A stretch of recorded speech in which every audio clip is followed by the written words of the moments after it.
Chapter 2233. To be honest, Chun Zhao and Bifla felt tired looking at the teams from Wutai Mountain and the alliance of 10,000 immortals. It was because of the difference in power, but this black spell had a strict requirement. Although they could use tricks like this, it would waste a lot of time. After all, it would waste a lot of time. Bifla, the strength and number of the summoned creatures seemed to be random. It's not random. It's based on the face with the most of the same color. For example, if there are 8 squares of the same color on one face, then only one will be summoned, and this creature will be very strong. If there are 8 squares of the same color on 2 faces, then 2 creatures of the same strength will be summoned. If every face is the same, then the summoned creatures will be weaker, but there will be a lot of them. Chun Zhao watched the 2 teams go through the difficult process. In the end, he couldn't help but step forward. "Whatever, I'll help you."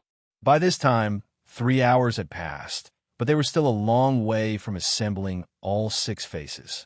If Chun Zhao and Bifla just watched, they would probably be locked here for 5 days. "Why are you willing to help us now?" Exquisite sounded dissatisfied. "I'm not willing." Chun Zhao glanced at Exquisite. With that, Chun Zhao injected his immortal power and activated the 9 squares of the same color. At the same time, he had them combine into one face. The magic power that the 2 teams had used earlier was recovered again. Wutai Mountain's team could activate 9 squares of the same color with 10 people working together. However, the activation process was very complicated. It was also more careful and dangerous. After all, they had to gather all the magic power of the other 9 people into one person. It was like an inflated balloon that could explode at any time. So, they sent in bit by bit and sent it out bit by bit. It was like filling a pool with water from a faucet. There was a process. It couldn't be filled directly. The time needed to activate the 9 squares was barely enough to meet the needs of the others. After a few battles, they could all be activated and their magic power recovered. Chun Zhao was much more direct. As long as the 2 teams were willing, Chun Zhao could keep them at full magic power forever. This turned the situation from hell mode to simple mode. For spiritualists, as long as they had magic power, they wouldn't lose. So, things became very simple. The process became very easy and smooth. When the 6 faces of the Rubik's Cube were completely activated and the 6 faces of the same color rotated, the Rubik's Cube suddenly broke down into small cubes. These small cubes then reassembled into a 6-colored scepter. This 6-colored scepter was emitting a peculiar hue. The dazzling radiance of the scepter made anyone who saw it think it was a good item. Ling Long stretched out her hand to grab the scepter, but the scepter released a burst of multicolored light that shook her away. Everyone was stunned. Just as they were at a loss, the scepter moved on its own and came before Chun Zhao. Chun Zhao looked around. He was also shocked. Does this thing recognize me as its master? Chun Zhao reached out to hold the scepter. The scepter didn't reject him. This scepter's grade isn't very high, but it should have already developed a bit of intelligence. That's why it chose its master on its own.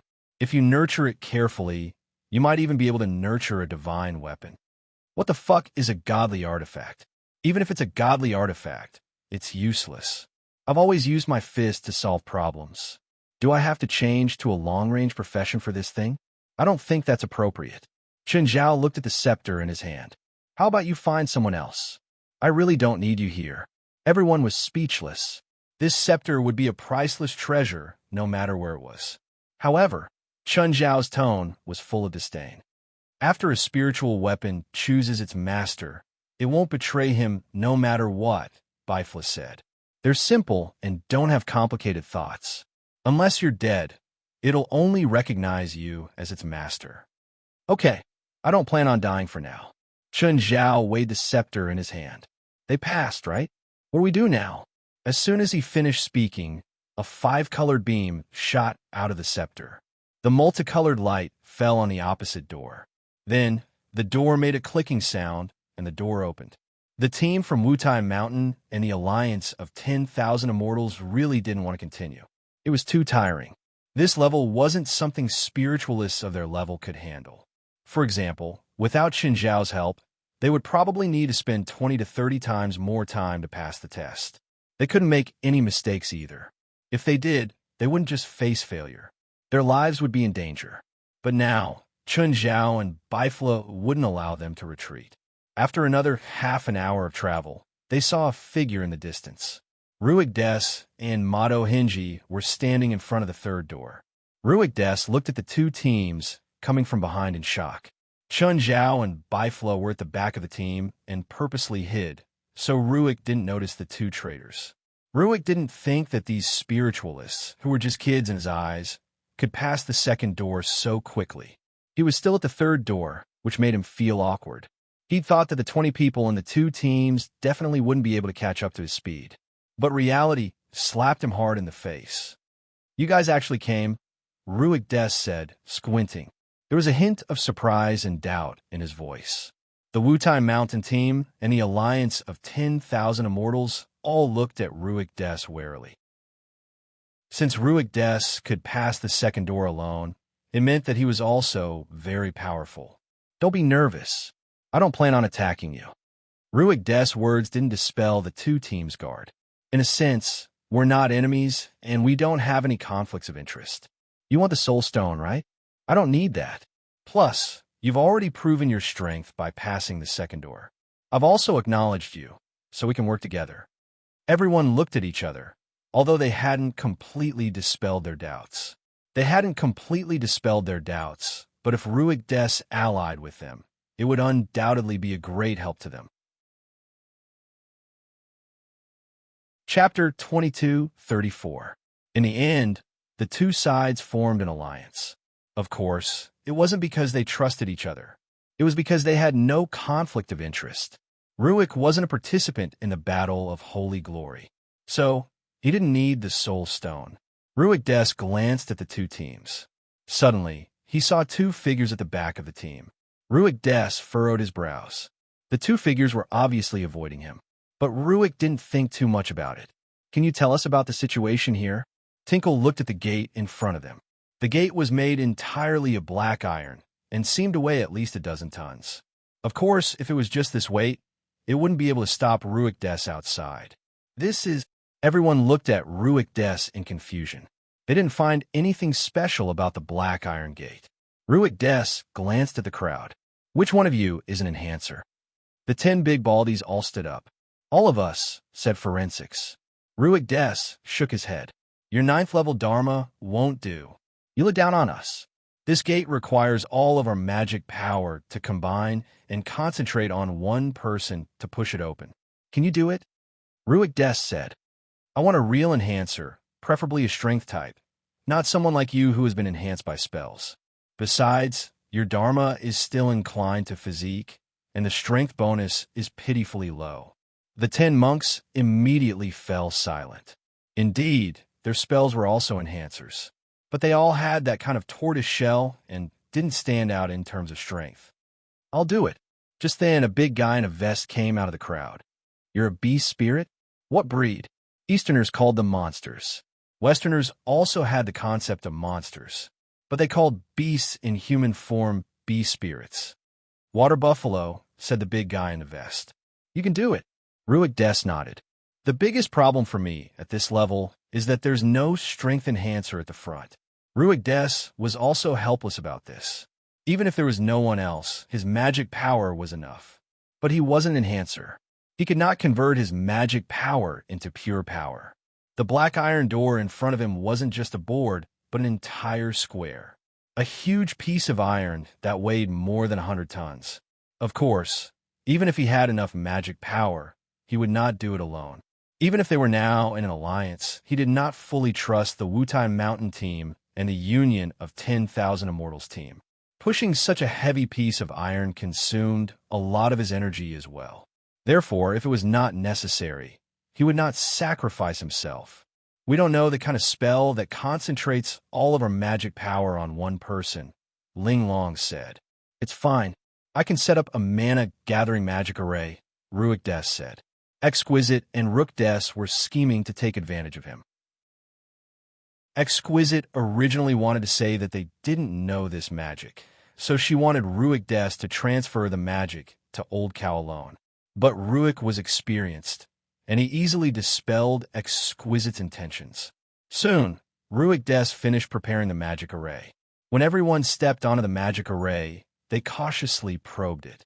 The effect of this magic array was similar to the previous spell used by the Wutai Mountain team. However, there was still a big difference between the two. Moreover, as the eye of the array, the Old Cow was also different from the Big Baldy of Wutai Mountain. Everyone in the Wutai Mountain team knew the role and use of mana gathering magic. They were also accustomed to each other's magical power. Plus, they had the same source of magical power, as well as their physique strengthening method. With all these factors added up, they were able to use this spell freely. But Old Cow was different. As an ox demon, his physique was indeed stronger than that of other demons. However, the amount of external magical power that he could withstand was far lower than that of anyone in the Wutai Mountain team. Everyone in the magic formation was transferring their magic power to the Old Cow. Old Cow's face turned red. Although he felt the abundant magic power vibrating in his body, he didn't feel anything. Although he felt the abundant magical power vibrating in his body, he was also under great pressure. Convert the magic power in your body into power, and then push the iron door with all your strength. Old Cow roared and pressed his palms against the black door. Not enough. Looks like we need to increase the magical power output, Ruik Des said. No, Old Bull can't take any more magic power. This is his limit. Tinkle immediately interrupted Ruik Des's words. This isn't his limit, Ruik Des said. Also, if he doesn't work hard, none of us will be able to take another step forward. Miss Exquisite, I can do it. I can still do it, Old Cow roared. Increase the magical power input. Exquisite's eyes flashed, but she didn't say anything in the end. Old Cow had a stubborn temper. Ruik Des's words had agitated him. Rustle. Just then, the black iron door began to move backward. It's moving, it's moving. More power. Hold on. Old Cow's veins bulged, and his eyes widened.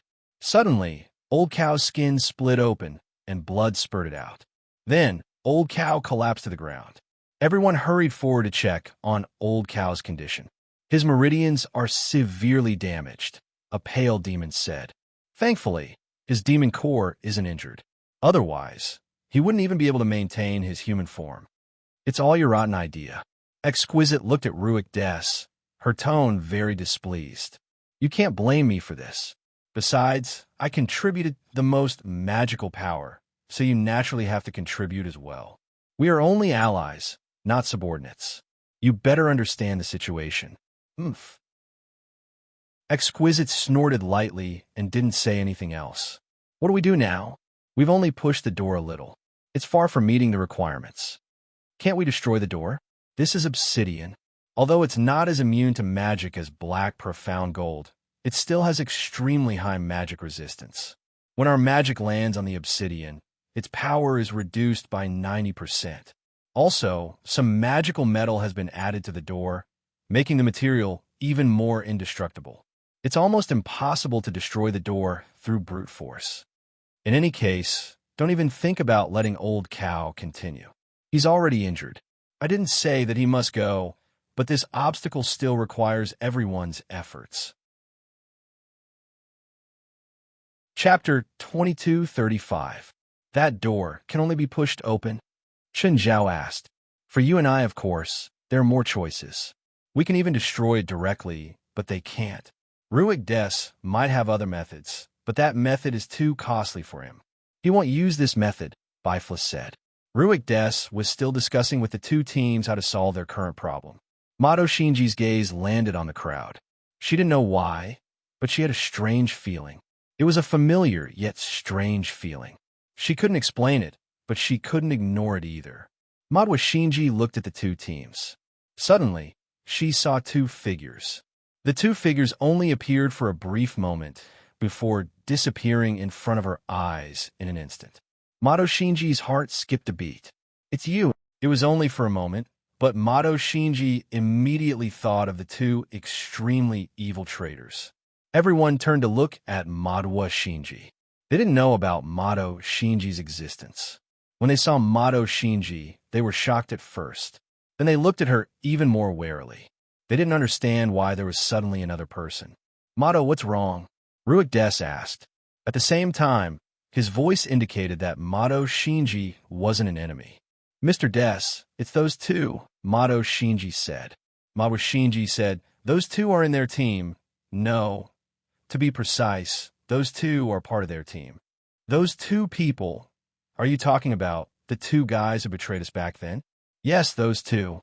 Ruik Des didn't like Chun Zhao and Bifla either, because in his and Mato Shinji's eyes, Chun Zhao and Bifla were traitors. Ruik Des scanned the surroundings but didn't see Chun Zhao and Bifla, but he believed in Mato Shinji's eyes. Come out, two traitors. I know you're here. There's no point in hiding anymore. Traitors?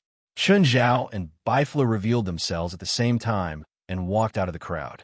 Both Chun Zhao and Bifla couldn't accept the word traitor. The so-called traitors were those who were loyal to their original target, or those who went against their original promise. And neither of them felt that they had ever been loyal to Ruik Des. At best, they were just using each other. To be more precise, everything they did was for their own amusement. Therefore, they felt that since they had never pledged loyalty, how could there be any betrayal? Ruik Des was even less qualified to gain the loyalty of any one of them. Of course, Ruik Des did not think so. Mr. Ruik, why do you think we betrayed you? Chun Zhao had an unfriendly smile. Do you need me to explain the process of your betrayal again? Ruik said coldly. Everyone looked at Chun Zhao and Bifla curiously. Both of them used to work for Ruik Dales? Could it be that Ruik Des was stronger than both of them? From the beginning to the end, we have never done anything to let you down. To us, it was just a game. Even in the end, we did not take the initiative to deal with you. Furthermore, weren't you using us?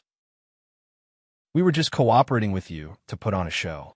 Hearing Chun Zhao's words, the team from Wutai Mountain and the alliance of 10,000 immortals were dazed. These two were not only terrifyingly powerful, they were also full of bad taste. Ruik Des was clearly the same as them. They were all hurt by their bad taste. No matter how you argue, you can't change your betrayal. Traitors must pay the price. Mr. Ruik, you can't beat any of us, Chun Zhao stated a fact. Although this fact wasn't all that pleasant, but Chun Zhao still had to say it. But this obviously unpleasant answer completely infuriated Ruik Des. You mean you're stronger than me? Without a doubt, Chun Zhao and Bifla answered at the same time. Suddenly, a few colorful potion bottles appeared in Ruik's drooping hands. Perhaps you should show some respect to your former master. The bottles exploded at the same time. A thick smoke mixed with magic spread in the air. Retreat, Tinkle exclaimed. This is magic burn. The colorful magic smoke was very famous. As long as one inhaled it, it would be like dropping a match into a barrel of gasoline. They would be instantly ignited. Everyone hurriedly retreated. They did not want their bodies to become a barrel of gasoline. But Chun Zhao and Bifla had no intention of dodging. Bifla's body was instantly ignited. Ruik Des was about to say a few harsh words in an arrogant manner, but he realized that Bifla, whose body was ignited, did not cry out in pain or struggle. It was as if nothing had happened. He just stood there calmly. Chun Zhao was even more exaggerated. Although he was covered in thick smoke, nothing happened. This kind of attack is meaningless. You better use direct attacks. Chun Zhao's words were frivolous but also very hurtful. Ruik Des's expression darkened even more. Just then, a thick black aura emanated from his body. The aura of death. It was something that could not be touched. But Chun Zhao and Bifla still stood where they were. The flames on Bifla's body were still not extinguished. Chun Zhao still stood there without moving. Nothing happened. Tinkle could tell that Chun Zhao and Bifla did not plan to attack. She thought of the battle in Theodosia's tomb. Chun Zhao and Bifla had both displayed boundless power. So, they might have the pride of being strong and did not want to argue with Ruik Des. Actually, it was not because Chun Zhao and Bifla were that generous. It was mainly because they did not want to hurt Ruik Des. After all, Ruik Des was an ally of the Wutai Mountain team and the alliance of 10,000 immortals. With the abilities and power of the Wutai Mountain team and the alliance of 10,000 immortals, it was almost impossible for them to pass through all the checkpoints alone. Ruik Des was a very important part. With him, perhaps the two teams could pass through the checkpoints. Unfortunately, Ruik Des did not appreciate the kindness. He also did not think that the two had good intentions. Ruik Des took out another magic item and threw it at his feet. The next moment, Ruik Des's body was covered in a layer of intertwined red and blue armor. The design of the armor was similar to that of a Gundam. It was quite modern. It didn't feel like a simple knight's armor, but a robot that exuded advanced technology. Of course, this Gundam armor was actually powered by magic power. The manufacturing process was also mainly magic. There was no technology involved. Chapter 2236.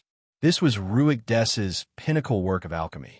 Most of these magic tools with exoskeletons and mecha attributes had an indestructible defense. At the same time, they had varying attack power depending on the alchemist's skill. Everyone speculated that Ruik Des might be a Gundam fan because he really looked like a Gundam from the outside. Pointing his fist at Chun Zhao and Bifla, Ruik Des yelled, "Explosive punch!" The Gundam's right fist left its wrist and flew toward Chun Zhao and Bifla. Bang! The iron fist smashed into Chun Zhao's face. Then it fell to the ground powerlessly. Chun Zhao touched his cheek. Don't hit the face when you hit someone. Do you know that? Ruik Des's expression changed slightly. He already knew that Chun Zhao was an enhancer. He knew that Chun Zhao's body was much stronger than normal people. Even enhancer spiritualists couldn't compare. But now, Chun Zhao was completely unharmed after taking a punch to the face. But this couldn't make Ruik Des admit defeat just like that. Since physical attack and defense were strong, he could just change his attack method and element. A blue current suddenly shot out from the Gundam's missing wrist. The current charged toward Chun Zhao with an unstoppable force. Boom! After the current, Chun Zhao was still unharmed. Ruik Des's expression changed again. This didn't work?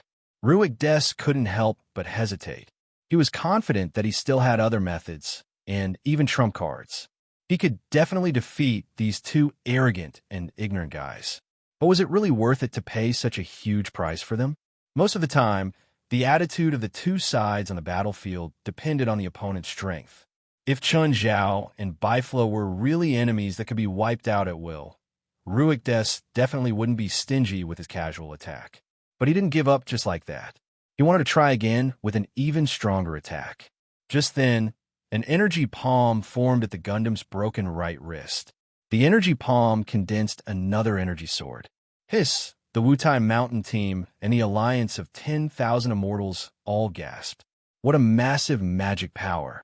We'd better hide further away, Fa Zhang said solemnly.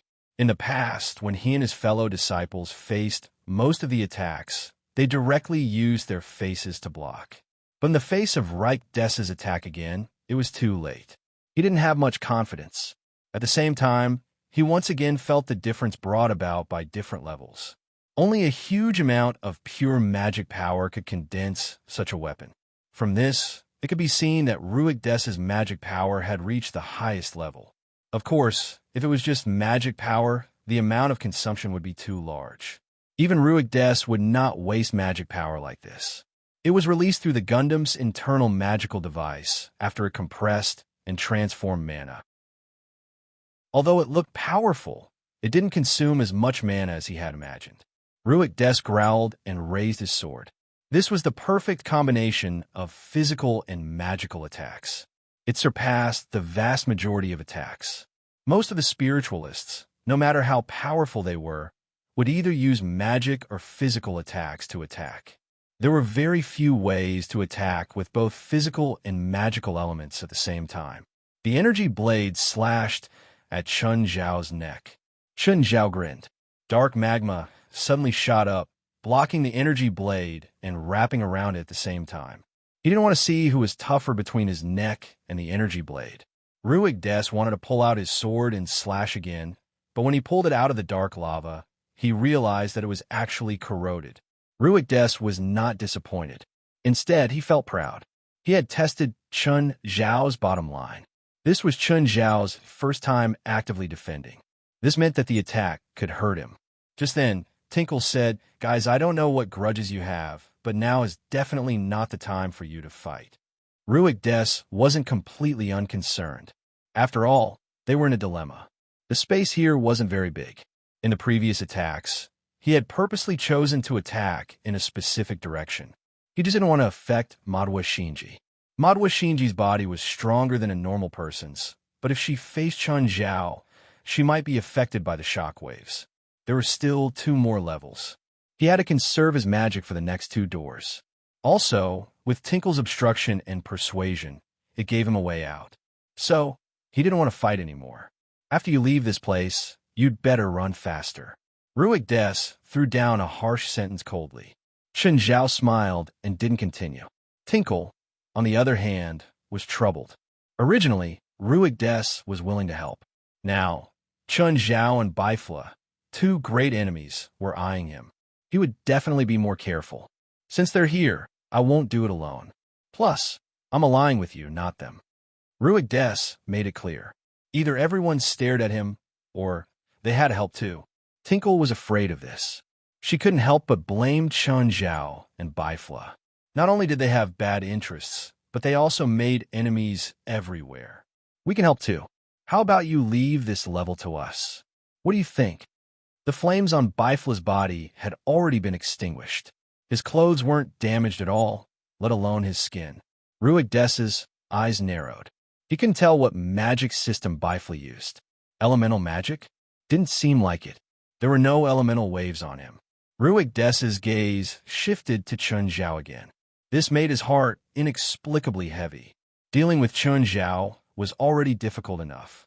Now, there was Bifla, who he didn't know how powerful. He suddenly didn't have much confidence. Sure, if you can do it. Ruik Des also wanted to take this opportunity to probe Bifla's depths and his magic system. Bifla walked to the black iron door and pressed his hand on the door made of obsidian. Suddenly, the place where Bifla's hand touched the door turned bright red. What was he going to do? Melt such a large piece of metal? Even normal metal would be hard to melt, not to mention that it was a black iron door fused with obsidian. Of course, Ruik Des didn't say anything. Instead, he watched Bifla's method seriously. Chapter 2237. The scorching red continued to spread on the black iron door. Soon, the entire front of the door turned pure red. At the same time, it emitted a scorching heat. Then, to everyone's astonishment, the black iron door began to melt. The boiling red molten iron was flowing downwards. Ruik's pupils constricted. What a huge amount of magic power! To melt such a huge black iron door mixed with obsidian. That wasn't something that regular magic could do. The threatening heat was proof of Bifla's terrifying power.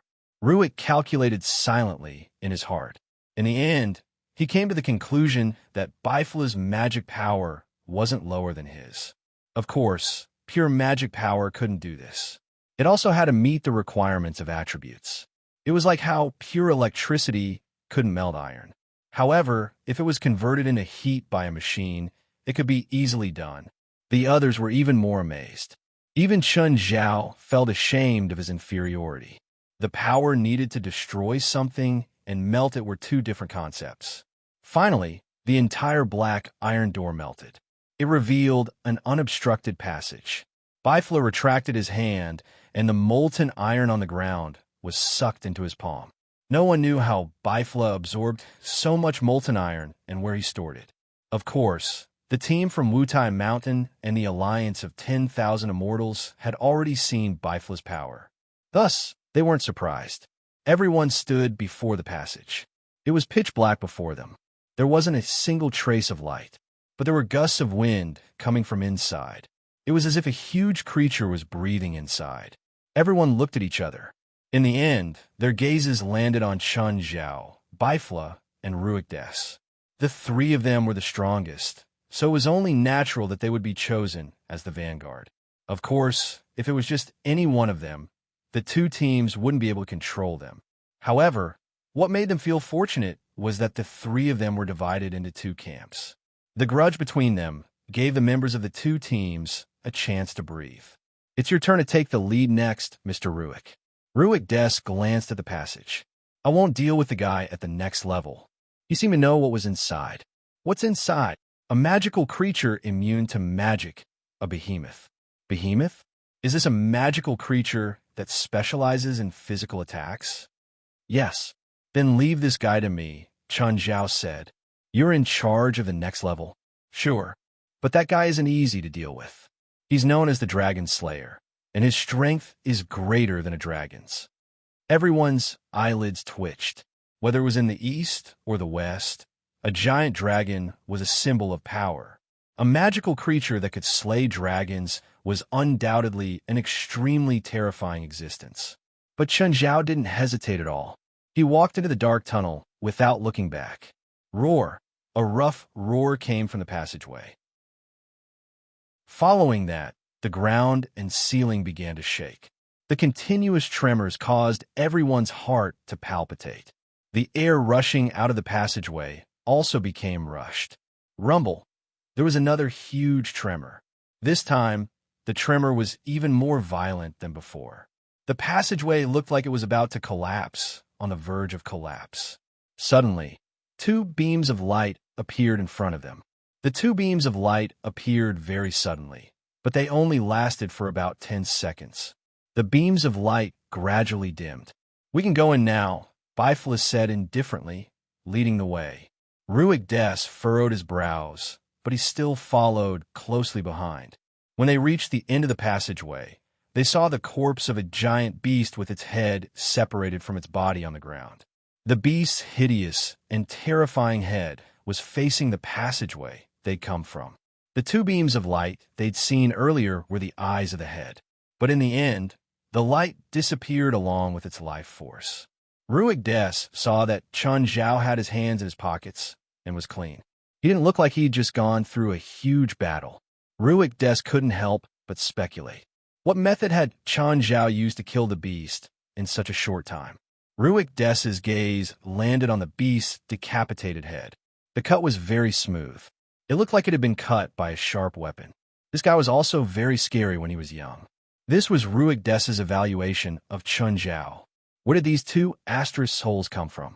He'd never heard of these two people in the spiritual world. With their abilities, they should have been famous long ago. But Ruick Des was very unfamiliar with them. He'd never heard of them at all. He didn't know that Bifla was very famous. Nevertheless, Bifla was very low-key and almost never appeared in public. Thus, very few people knew him. Even if someone did, most would only think of him as a rich man in Central Asia. He wasn't a leader of a sect in the spiritual world. Chun Zhao, on the other hand, was completely unknown. He was also purposely hiding his abilities. Moreover, Ruick Des was a spiritualist who was wanted. There was very little information he could get. It's your turn, Mr. Ruick. Ruick Des didn't decline anymore. Just like Chun Zhao before, he walked deeper into the passageway, without looking back. Chun Zhao and Bifla followed leisurely at the back. Put this Beeman beast corpse away. It's good stuff. Can it be sold for money? Yes, it's worth a lot. If you think it's troublesome, you can sell it to me in international currency. What's your price? I don't know the market price. Is it very useful? The value of an item doesn't depend on how useful it is. Instead, it depends on how rare it is. For example, how many uses does a diamond have? But after marketing, it becomes a symbol of love. This business model is also common in the spiritual world. You still haven't told me the value of this Beeman beast corpse. I'll pay $50 million. How about that? Let's wait for me to ask the professionals first. Chun Zhao felt that Bifla must have lowered the price. Thus, Chun Zhao felt that he had to ask someone first before deciding whether to sell it to Bifla.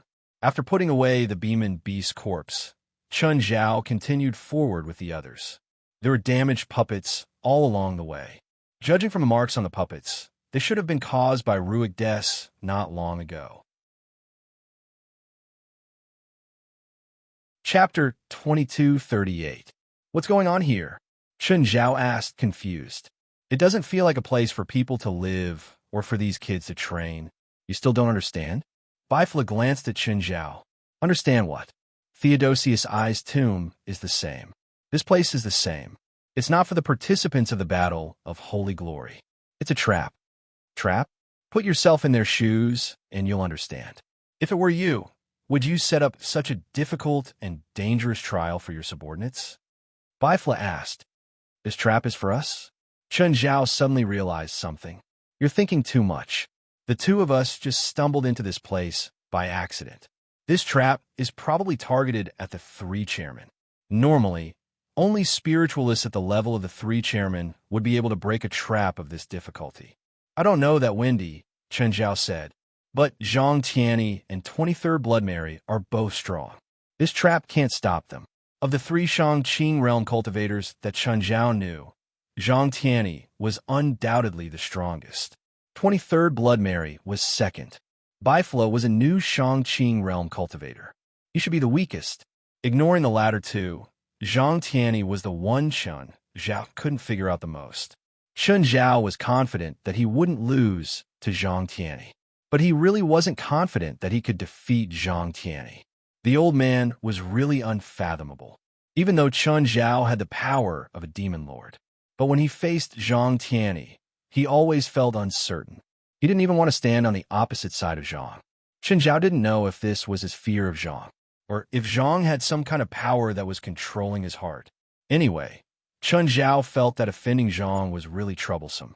Even in the past, Chen Zhao often dissed Zhang, but Chen Zhao had never truly stood on the opposite side of Zhang.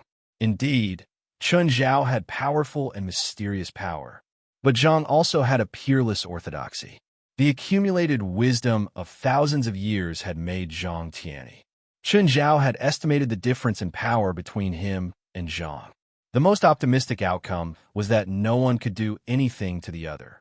Naturally, Chen Zhao thought that since the trap didn't work on him, it wouldn't work on Mr. Zhang either.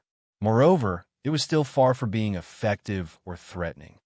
This trap isn't meant to threaten the three chairmen, nor is it meant to harm them. Instead, it's meant to borrow their power to solve something, Bifla said. His soul is in the mausoleum of Theodosius I. No, Theodosius' soul should be guarding something, maybe a demon or something else, and we killed Theodosius. It was not us, but you. It was you who killed Theodosius. Is there a difference? Asked Bifla calmly. But then again, since we know that if we destroy something here, something will be released, is there a need for us to continue? Aren't you curious at all? It's one thing to be curious, but what if we release a big problem? As you Chinese say, even if the sky falls, there'll be tall people to hold it up. Don't forget that you and I are both tall people here. If there's really a big problem, it'll probably be the two of us who clean up the mess. Fine, you make the choice. Should we stop them now? Chen Zhao thought about it and said unkindly, I can only promise that I won't attack from now on. The further they walked, the wider their field of vision became. More and more puppets were destroyed on the ground. As they walked further, they saw Ruik Des fighting a huge puppet. The puppet wasn't a regular human shape. It didn't have any regular forms. Instead, it kept changing. Every time Ruik Des attacked and destroyed it, it would change locally. The huge puppet was immune to most spells, so this battle was very troublesome for Ruik Des. The spells that could be effective were directional or regional spells that could directly cause damage. This was also Ruik Des's weakest point. Nevertheless, Ruik Des clearly still had some strength left. This battle didn't have any other details. It was the most direct display of combat power. If he wasn't strong enough, he couldn't win. If he was strong enough, he could pass. The most nervous person at the scene was undoubtedly Mato Shinji. Right now, Ruik Des was the most important person to her. He was also her mentor in her new life. In fact, they were even closer than mentors. In the end, Ruik Des still defeated the huge puppet after a tough battle. Not only that, Ruik Des even controlled the puppet and turned it into his weapon. Mato Shinji heaved a long sigh of relief. She turned her head to look for Chen Zhao and Bifla. But where were they? Where did they go? She couldn't find Chen Zhao anywhere. She immediately guessed that they'd escaped. As a loyal lackey of Ruik Des, Mudwa Shinji, of course, immediately went to Ruik Des to snitch on him. Mr. Des, the two traitors escaped. Ruik Des looked back for Chun Zhao and Baifla. As expected, they disappeared. Escaped now? Ruik Des was somewhat suspicious. Did they not want the last item? Or perhaps they were just hiding? After a moment of silence, Ruik Des yelled, "Come out. I know you're still here. Don't think you can fool me like this." But Chun Zhao and Baifla still didn't appear. Had they really left? Did they feel that they couldn't defeat him, so they left? That must be it. Ruik Des was still very confident in his own strength. He could easily defeat such a powerful, huge puppet. Moreover, the puppet had become his weapon. Chun Zhao and Baifla must have seen this and realized that they couldn't defeat him, so they'd escaped secretly. "That old man's strong, but he's a bit too arrogant," Chun Zhao said. "That's because he hasn't compared himself with a real expert." In his mind, the only people stronger than him are people like Celestial Master Zhang, but he doesn't know how much stronger Celestial Master Zhang is. Can he pass all the checkpoints alone? Probably. After all, he hasn't used his true strength yet. Chapter 2239. It was the first time Kelly and Evelyn came to the Wasteland Market. No matter how hard they tried, they couldn't understand why this place existed. Through Caroline's blood and the spell of the necromancer they caught, they successfully entered the wasteland. Here, the streets and alleys were filled with terrifying monsters. This place was filled with grotesque and terrifying things. Indescribable existences watched them from the shadows. The fear of the unknown invaded their hearts. Even the necromancer that Kelly and Evelyn caught followed suit. He took every step carefully. "I've brought you to the Wasteland Market. Can I leave now?" "No," Kelly said coldly. After observing and interacting with the spiritualist along the way, Kelly had a certain understanding of the spiritualist in front of her. Through indirect questioning, she found out that the spiritualist was called Zoma Dennis.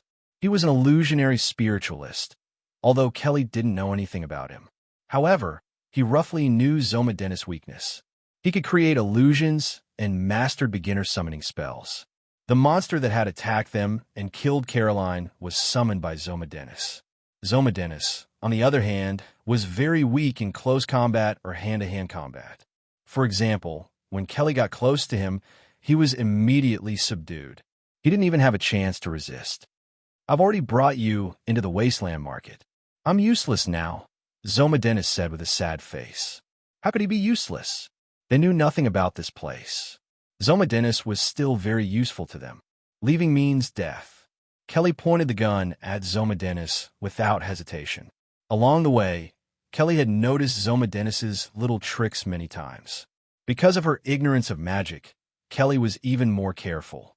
Any little trick from Zoma Dennis would trigger Kelly's sensitive nerves. She also sensed that some of Zoma Dennis's actions were dangerous. Some of his actions were not dangerous. Fine. Zoma Dennis could only raise his hands helplessly. To be honest, he didn't want to scheme against them anymore, but he didn't want to die with them either. It was too dangerous for two ordinary people to walk around here. They were brought here to avoid being detected by the imprints on their bodies. However, the wandering monsters here did not rely on the mark to find people. They had extraordinary senses of smell, hearing, sight, and even aura perception. Moreover, they wouldn't care whether the other party was an ordinary person or not. In their eyes, there was only prey. These monsters were the training targets for the elite spiritualists. Zoma Dennis was not one of the elites. If he were to encounter those monsters, he would probably become their poop in less than a minute. He just wanted to leave the Wasteland Market and not stay here to die with them. But Kylie wouldn't accommodate him. He didn't even have a chance to escape. "Zoma, is there any magic in the spiritual world that can resurrect someone after their head is blown up?" "No," Zoma Dennis said. "No matter how powerful a spiritualist is, he will die if his head is destroyed. No exceptions? But in the past, I once used a sniper rifle to blow up someone's head. Then, he appeared before me alive and well. What happened? Maybe it's an illusion. Theoretically, is it possible? I really blew up his head, and he came back to life. Impossible. Why not? I've never heard of it. Maybe my level and realm are too low. Zoma Dennis thought it was just Kelly's wishful thinking. Hence, his reply was very nonchalant. Suddenly, a shadow loomed over him from behind. Zoma Dennis froze in an instant. In the next second, Kelly pushed Zoma Dennis away. The moment he rolled away, he saw a huge beast's claws slamming on the spot where he was standing. Zoma Dennis almost peed his pants in fear. Quick, think of something. Kylie immediately pulled out her gun and fired a few shots at the beast's head. But the beast only tilted its head slightly, and the bullets bounced off its rough skin. The gigantic beast immediately chased after Kelly. Kelly managed to dodge the beast's attack by a hair's breadth. Zoma Dennis finally reacted. He used 20 seconds to cast a spell. Instantly, the beast's eyes lost focus. It froze on the spot. What's going on? Kylie turned to Zoma Dennis in surprise. You dealt with it? We better run. I only used mind confusion to temporarily bewitch it. The spell's effect won't last more than a minute. If you have this spell, why didn't you use it on me before? Zoma Dennis tilted his head and didn't speak. Of course, he wanted to use it on Kylie. But 20 seconds was enough for the female assassin to turn him into a beehive. Let's go. We still have time to talk. Ivily, throw away your things. Why are you still carrying so many bags of time like this? The three didn't run far before the beast's angry roar came from behind. As Kelly ran, she turned around and fired a few shots at the pursuing behemoth with the dual guns in her hands. Although the beast slowed down slightly, it still caught up. Kylie tossed another grenade. The beast opened its mouth and bit. However, the effect wasn't as good as before. The grenade exploded in the beast's mouth. The beast spat out a few mouthfuls of flames, but it wasn't fatally injured. You can't kill it with that?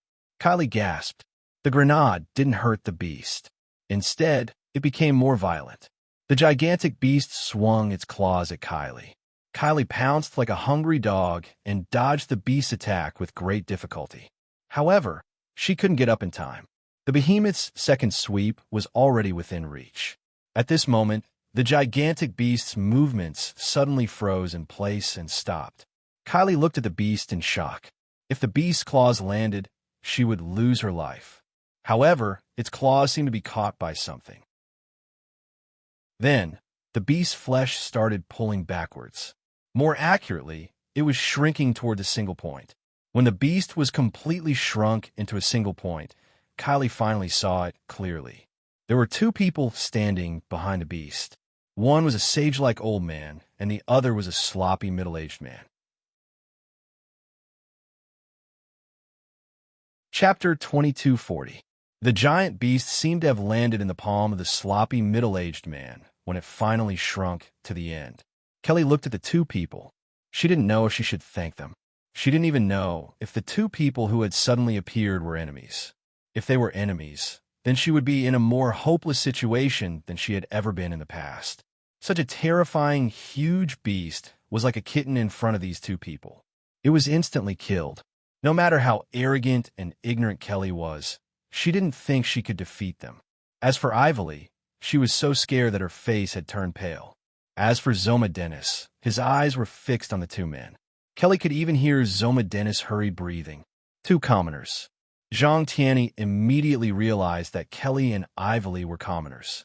When he walked towards the two female assassins, Ivily was so scared that she raised her gun. Kelly couldn't stop her in time. Ivily instinctively pulled the trigger.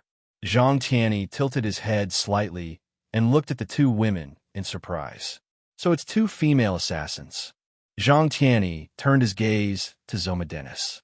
He held his chin and thought for about 30 seconds. Oh, I see. Zhang Tianyi roughly guessed their relationship. He pointed at Zoma Dennis. Whose subordinate are you? Zoma Dennis's legs turned to jelly when Zhang Tianyi pointed at him. He knelt on the ground. Great sage, I am an external member of the Red Man Society. My name is Zoma Dennis. I work directly for President Kankira. I am under orders to hunt for the blood of assassins for the president. Zhang Tianyi had only asked casually, but Zoma Dennis had already spilled everything out. Kelly found it unbelievable. Previously, when Zoma Dennis was threatened by her, she had tried her best to make him confess some things intermittently. There were many things that he wasn't willing to say. For example, who ordered him to do it? No matter how Kelly threatened him, he had remained tight-lipped. But this old man had only asked that question. He hadn't even asked that many questions. He actually spat out all of his secrets. Who was this old man? How could he scare Zoma Dennis like this? Kelly was also very nervous at this moment. The old man only needed to tilt his head slightly to avoid Evelyn's bullets. And he was able to scare Zoma Dennis to this extent. Even if he used all his trump cards, he still wouldn't be able to defeat him. It wasn't a good feeling, putting his fate in someone else's hands. His life and death were all in the hands of others. But there was nothing Kelly could do. Right now, she was just a piece of meat on someone else's chopping board. Zhang Tianyi strolled over with a smile on his face. He could tell how nervous Kelly was, so he deliberately said in a teasing tone, "Are you nervous now that your fate is in someone else's hands?" Kylie almost pulled out the gun hidden behind her back. "All right, relax. I don't plan on killing you." When Zhang Tianyi said those words, Kelly felt like she was about to collapse. It was as if all the pressure had been released in an instant. "Do you feel like you've just survived a disaster?" "Actually, I was just joking. I'm going to kill all of you." Zhang Tianyi suddenly revealed a ferocious smile. Kelly pulled out her gun and pointed it at Zhang Tianyi. Zhang Tianyi suddenly laughed out loud. "Ha! You're still joking." Kelly's chest heaved up and down. She was really scared. Even though Zhang Tianyi was only joking, which she couldn't tell if it was real or not, she still felt great pressure. It was as if 10 mountains were pressing down on her heart. "Let's go. Follow me," Zhang Tianyi said. "Where? Where are you taking us?" "To protect you, of course. I'll send you back to the outside world safely." Kelly wasn't naive enough to think that Zhang Tianyi was really that kind. You can refuse, but there are more than 20 monsters wandering around this area. Their activity areas are intersecting. Even if you know where they are, you won't be able to find any gaps to avoid them. If you act alone, your chance of survival is less than 0.1%, Zhang Tianyi said. And if you follow us, you have a 50% chance of being killed or not. The terrible chance chilled Kelly's heart. But just as Zhang Tianyi said, her only 2 choices now were so bloody. The difference was that one was almost certain death, and the other depended on Zhang Tianyi's mood. Wise choice. Zhang Tianyi laughed out loud. "Let's go. Let's talk about interesting things in the world of assassins." Kelly took a deep breath and gathered her courage. "Why should I tell you? Your life is in my hands now. Shouldn't you please me?" "No, from a psychological perspective, blindly pleasing me will only lose value. You know psychology very well." "Do all assassins know psychology?" "Because I know psychology, I'm better than most assassins." Smart answer. Your answer increases your bargaining power. It makes me feel that you're a valuable person and increases your chance of survival. So did it work? Just SOSO. Your answer made me even more curious about you. So your chance of survival has indeed increased. Kelly did know psychology. She even had a degree in psychology. She knew how to talk to people without making them feel repulsed. "How many people have you killed? Or rather, how many missions have you accepted?" "More than 30. How long have you been in the profession?" 15. "You seem to be only 25. "Yes, I started when I was 10, Kelly replied. "How do you know my age?" "I'm a Taoist. All Taoists can tell fortunes." "Then tell me about it. Do you know what price people have to pay to have their fortunes told by me?" "I have money. I have more money than you," Zhang Tianyi said rather arrogantly. "Then what price?" "For now, I haven't found any value in you. Of course, if your story is good enough, it's possible." Can an assassin story attract you? The world you're in contact with is far more mysterious than the world of assassins. My position has made me lose interest in most things. In my eyes, most people in the spiritual world are no different from ordinary people. So, your so-called mystery is just daily life to me. Then, can you guarantee my safety if I tell you a good story? Of course. A good story can prove your value, even if it's fake. If you can make it so that I can't find any flaws, it doesn't matter even if it's made up. Chapter 2241. Do you know what the most difficult assassination mission I've ever encountered was? I don't. Zhang Tianyi looked at Kelly with great interest. Do you know the Kyle Army?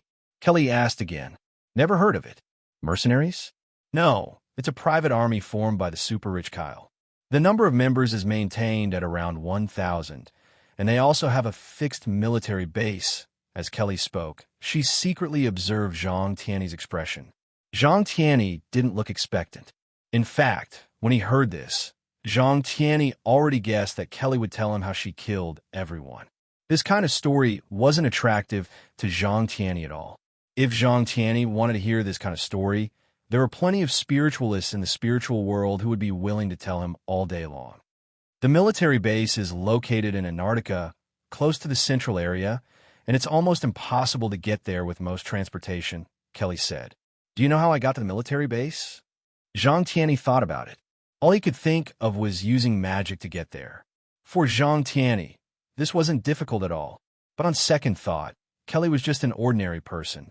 For this, I rented a space shuttle, and when I flew to an altitude of 50,000 meters above the military base, I performed a high-altitude jump.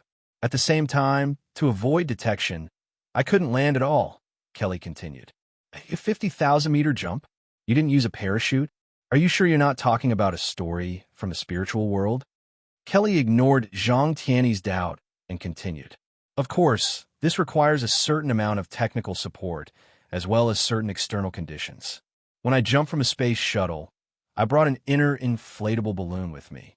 This inflatable balloon can automatically inflate in 10 seconds. The inner inflatable balloon you're talking about is the kind in amusement parks that have a sphere outside and a small space inside for people to play in? That's right. But that kind of sphere shouldn't be able to withstand the impact of a 50,000-meter vertical fall, right? You shouldn't be able to withstand it either. Of course, it's impossible under normal circumstances, but what if it's not vertical? On the day of the jump, I calculated the weather in that area, and it just so happened that there was an extreme cold storm. The location I chose to land on was a slope of about 75 degrees. Zhang Tianyi finally revealed a look of surprise. In other words, you calculated where you would be blown by the wind, and then used a slope as a buffer? Safely land through the inner inflatable balloon? In theory, of course, it was possible, but in reality, it was very risky. A miscalculation or an incorrect assessment of the storm could cost Kelly her life. Kelly's whole story wasn't about how she killed everyone, but about how unbelievable the process was. Kelly's story did attract Zhang Tianyi.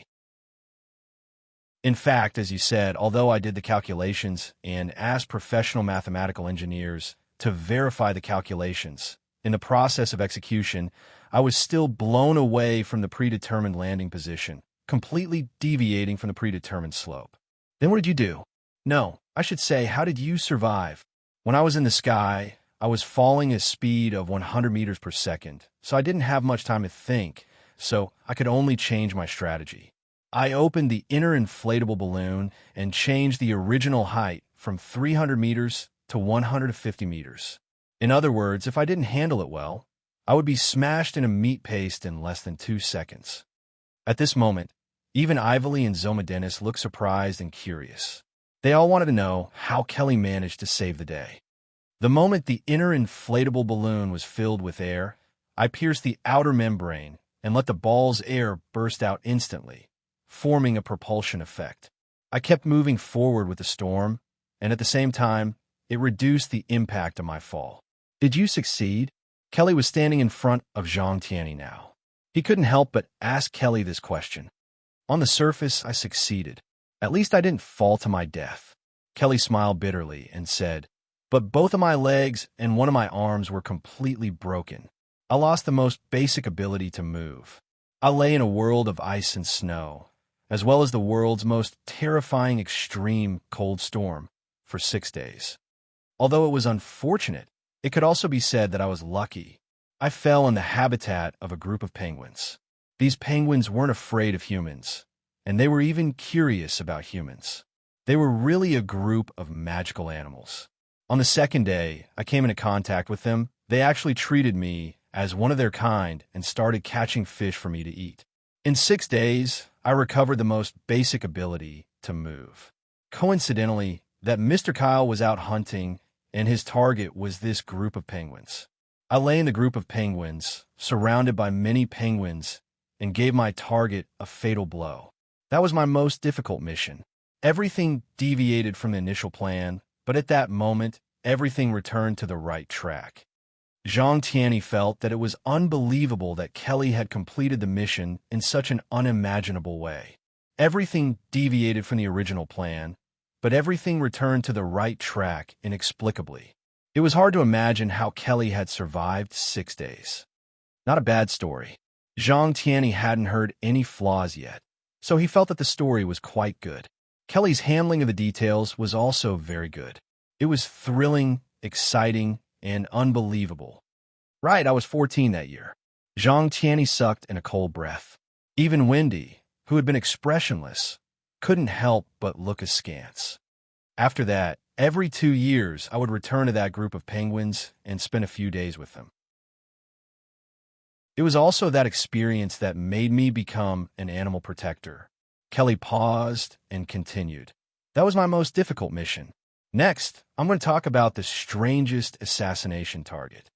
Of course, he wasn't the mission target, but he got in my way. As an assassin, Kelly didn't think there was anything wrong with that. Her tone even made Zhang Tianyi feel that it was only natural. After a few encounters, I found out that he was just a normal person, an illegal doctor. Then, one hazy morning, I shot his head with a sniper rifle. I could clearly see the blood splattering on the wall and the image of flesh and blood flying everywhere. When I calmly packed up my things and left, he appeared in my sight again. But this time, he appeared directly before me, and accompanying him was a monster. Zhang Tianyi raised his eyebrows. Let me guess, that illegal doctor, is he a Chinese? Chapter 2242. Kelly suddenly turned her head to look at Zhang Tianyi. Chun Zhao, Zhang Tianyi asked. When Kelly mentioned the illegal doctor, Zhang Tianyi immediately thought of Chun Zhao. You actually survived his attack. That's really surprising. Zhang Tianyi didn't know that Chun Zhao had been a normal person in the past. He naturally thought that Chun Zhao had been this strong in the past. That was why he was astonished that Kelly had managed to survive Chun Zhao's attack.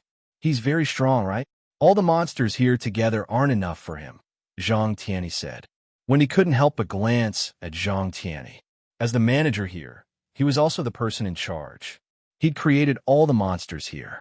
Of course, he knew clearly how many monsters there were and how strong they were. But Zhang Tianyi said that all the monsters here together weren't enough for one person. In Wendy's eyes, other than himself, only Zhang Tianyi and 23rd Blood Mary could break the rules he'd set up. They were the least likely to break the rules. But now, he heard that there was someone here who could easily break the rules he'd set up. Wendy was especially concerned about this. In his plans and designs, he couldn't tolerate the existence of people outside of his plans. Suddenly, Wendy thought of something and looked at Zhang Tianyi. He'd set it for him here. Wendy was not a fool. Although he usually looked sloppy, he was not a fool. In fact, the most basic requirement to become an alchemist was to be quick-witted. Plus, Wendy was the world's top alchemist. Is he really that strong? Kelly asked, surprised. She thought that Chun Zhao was about the same level as Zoma Dennis or a little stronger. But from Zhang Tianyi's words, Chun Zhao was much stronger than she'd imagined. At least, Zoma Dennis couldn't even beat the monsters from before. But from Zhang Tianyi's words, Chun Zhao seemed to be unbelievably strong. All the monsters here together couldn't beat Chun Zhao. How's he compared to you? He's not as strong as me. Zhang Tianyi's answer wasn't out of Wendy's expectations. In fact, it was natural, but Zhang Tianyi's next words made Wendy incredulous. But I can't do anything to him, just like he can't do anything to me. When did such an expert appear in the otherworldly realm? I didn't know that, Wendy asked in surprise. However, he didn't think that person could really be compared to Zhang Tianyi. Although Zhang Tianyi was publicly recognized as the #1 expert in the spirit world, there were still many opponents in the spirit world that he was helpless against. Most of the time, it was because the other party had some kind of special magic. How many people like you are there in the spirit world? On the surface, I am the strongest among the humans, Zhang Tianyi said with a smile. Then he and you are tied for first place. He's not ranked. Then why? Ranking doesn't represent strength, and fame doesn't represent strength either. I've said it before, I'm the strongest on the surface, but I'm not the real strongest. There are many monsters in this world that you can't understand, and he's one of them. Even in existence, like you calls him a monster? To a certain extent, he is indeed a monstrous existence. At this moment, when he suddenly stopped. Celestial Master Zhang, there are a large number of people gathered in Ividen Square. They seem to be attracted by something. I don't remember arranging any important props there. Should we go and take a look? Then let's go and take a look. Zhang Tianyi nodded. Kelly followed Zhang Tianyi, chatting and laughing along the way. However, Kelly had always paid attention to her tone. At the very least, she had to make sure that she wouldn't arouse Zhang Tianyi's displeasure. Kelly also noticed at the same time, although Wendy didn't say more than 3 sentences the whole time, he wasn't Zhang Tianyi's follower. The two of them should be of the same status or generation. So when Kelly talked, she tried to avoid the topic of Wendy. Kelly vaguely heard that Zhang Tianyi and Wendy were the people in charge here. And now that they were heading to the scene of the incident, they didn't seem to be in a hurry at all. They walked at a steady pace along the way. After about half an hour, they finally saw Ividen Square. There were many people standing in the square. These people were dressed differently, and they didn't look like ordinary people. However, they all seemed to be standing there in a daze. There was no sound, no fighting, and they all faced the same direction. There were hundreds of people in the huge square. But there was no sound at all. This strange scene made Kelly's hair stand on end. This was not a good sign. Kelly swallowed and asked, "They're not all dead, are they?" Wendy frowned. "Celestial Master Zhang, what do you think?" "They're not dead, but their consciousness seems to have disappeared. There should be a boundary in front. As long as you step into the boundary, your consciousness will enter a space of consciousness. Right now, the consciousness of these children should be fighting in a certain space of consciousness. Don't you know there's a boundary here?" "I don't know." Wendy's expression was very ugly. Zhang Tianyi's tone sounded more like he was blaming him. Everything here was set up by him. But now there was such a huge boundary here, and he didn't know anything about it. This was a serious dereliction of duty. What do we do now? There are 2 ways. One is to enter the space of consciousness and defeat him inside. The other is to find the host of the space outside. He should be hiding in the crowd, Zhang Tianyi said. There were hundreds of spiritualists in front of them, and everyone's aura was mixed together. And in a situation where the target was not clear, if they couldn't distinguish the difference, it would be very difficult to find the target they were looking for. "Can you tell me what's the situation now?" Kelly asked. "There's someone here. Through a magic array, he's pulling everyone's consciousness into his sea of consciousness. That means if we find that person, we can save everyone's consciousness. Is that so?" "Yes." Zhang Tianyi nodded. "But this is also the problem. That person is undoubtedly hiding in the crowd. How we find him? Don't you have any magic to find him? Even if it's directional magic, there needs to be characteristics. There's no way to find him without knowing any characteristics." Kelly also fell into thought. If she could help here, there was no doubt that her life would be safer. Chapter 2243. Kelly looked at the hundreds of people in front of her. These people were people she couldn't reach in the past. But now they stood rooted to the ground like wooden statues. Kelly opened her legs and was about to walk forward. Zhang Tianyi suddenly stopped her. "If you go in, your consciousness will be sucked into the space." "I can't go in," Kelly said with some disappointment. "Why are you going in?" Kelly thought for a moment and said, "Among the hundreds of people here, only one person is conscious, right?" "That's right." Zhang Tianyi nodded. "I've studied the breathing rates of people who are really asleep and those who are pretending to be asleep. They are different," Kelly said. Kelly said, "Although they're not sleeping, their bodies should have similar reactions. Zhang Tianyi smiled. Wendy, do you have a solution? Yes, a simple shielding matrix can isolate her from the magic matrix. Kelly thought it would be a complicated process, but Wendy just gestured in front of her. Then, a small circle of light entered his forehead. Is it okay now? Yes, you can go in without worry, Wendy said. Kelly carefully took the first step. She didn't feel anything strange. Of course, she didn't know what would happen if something happened. But now, she was just taking a stroll. Zhang Tianyi was also next to Kelly. Kelly looked a little doubtful, but she quickly understood Zhang Tianyi's intention. Distinguish carefully. Take your time. There's no rush, Zhang Tianyi said calmly. Kelly would stop for a few seconds every time she walked past someone. Her pace was very steady. Zhang Tianyi kept talking. Suddenly, Kelly and Zhang Tianyi stopped at the same time. Kelly and Zhang Tianyi both had victorious smiles on their faces. In an instant, everyone woke up. At the same time, the person standing in front of Kelly and Zhang Tianyi suddenly entered the crowd. But the next moment, Zhang Tianyi waved one arm, and the crowd was violently pushed away. With another pull, the person was directly pulled back in front of Zhang Tianyi. Kelly knew Zhang Tianyi was very powerful, but she still found it unbelievable that he was using such a trick in front of her. Zhang Tianyi was able to catch him from a distance of more than 10 meters. No matter how one looked at it, this method seemed magical. The spiritualists who had just woken up had yet to see Zhang Tianyi clearly, or rather, they did not know him. But they all recognized the person in Zhang Tianyi's hand. Everyone's faces were filled with righteous indignation, and they rushed forward, wanting to snatch or attack. Get lost, Zhang Tianyi said in a low voice. In an instant, Kelly felt a wave of qi spreading from Zhang Tianyi's body. Then, the people around him all fell over. Damn old man, who are you? Someone got up and pointed at Zhang Tianyi while cursing. As soon as the man finished speaking, the person beside him covered his mouth and forcefully pulled him away from Zhang Tianyi. It wouldn't be an exaggeration to say that Zhang Tianyi was supreme in the spirit world. Celestial Master. At this moment, a spiritualist cupped his fists and bowed to Zhang Tianyi. Celestial Master.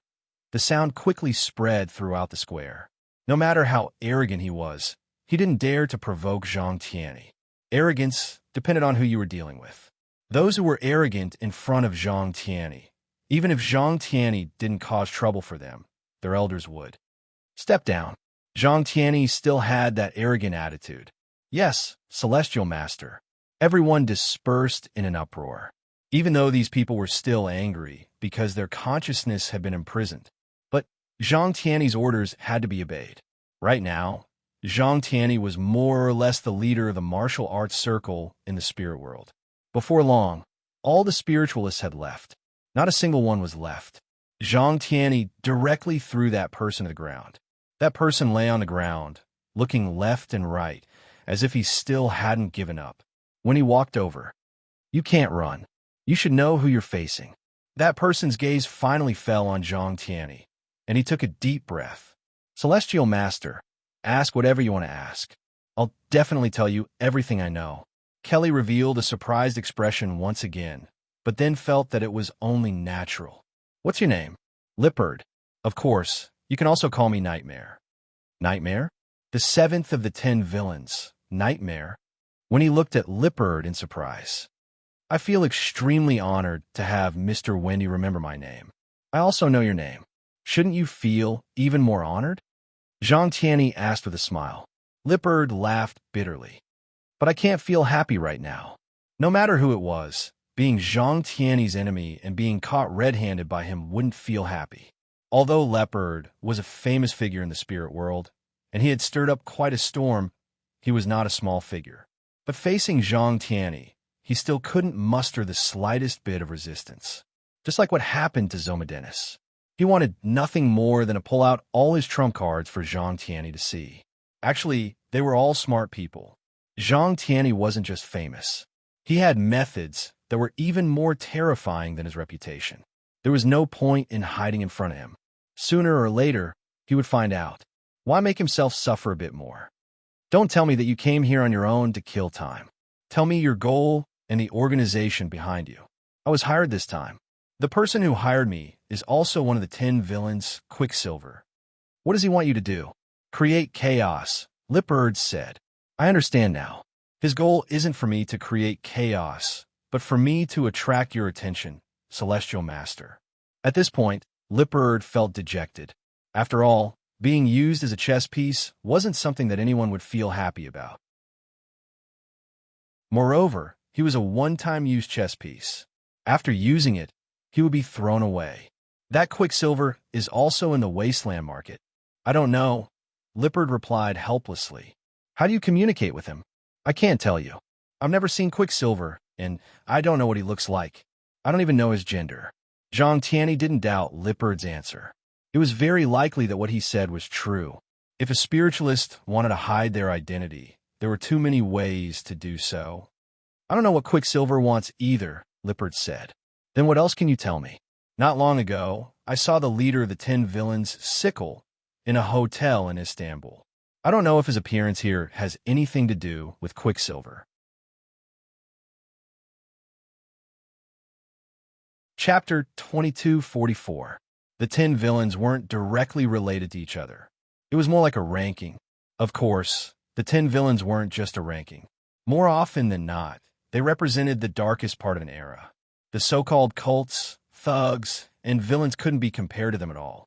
Between the 1980s and the millennium of the last century, because of the conflicts between spiritualists from different countries, the situation in the spiritual world was somewhat unstable. Because of the unstable situation, the 10 evil and powerful spiritualists took advantage of the chaos to create terror and disasters one after another.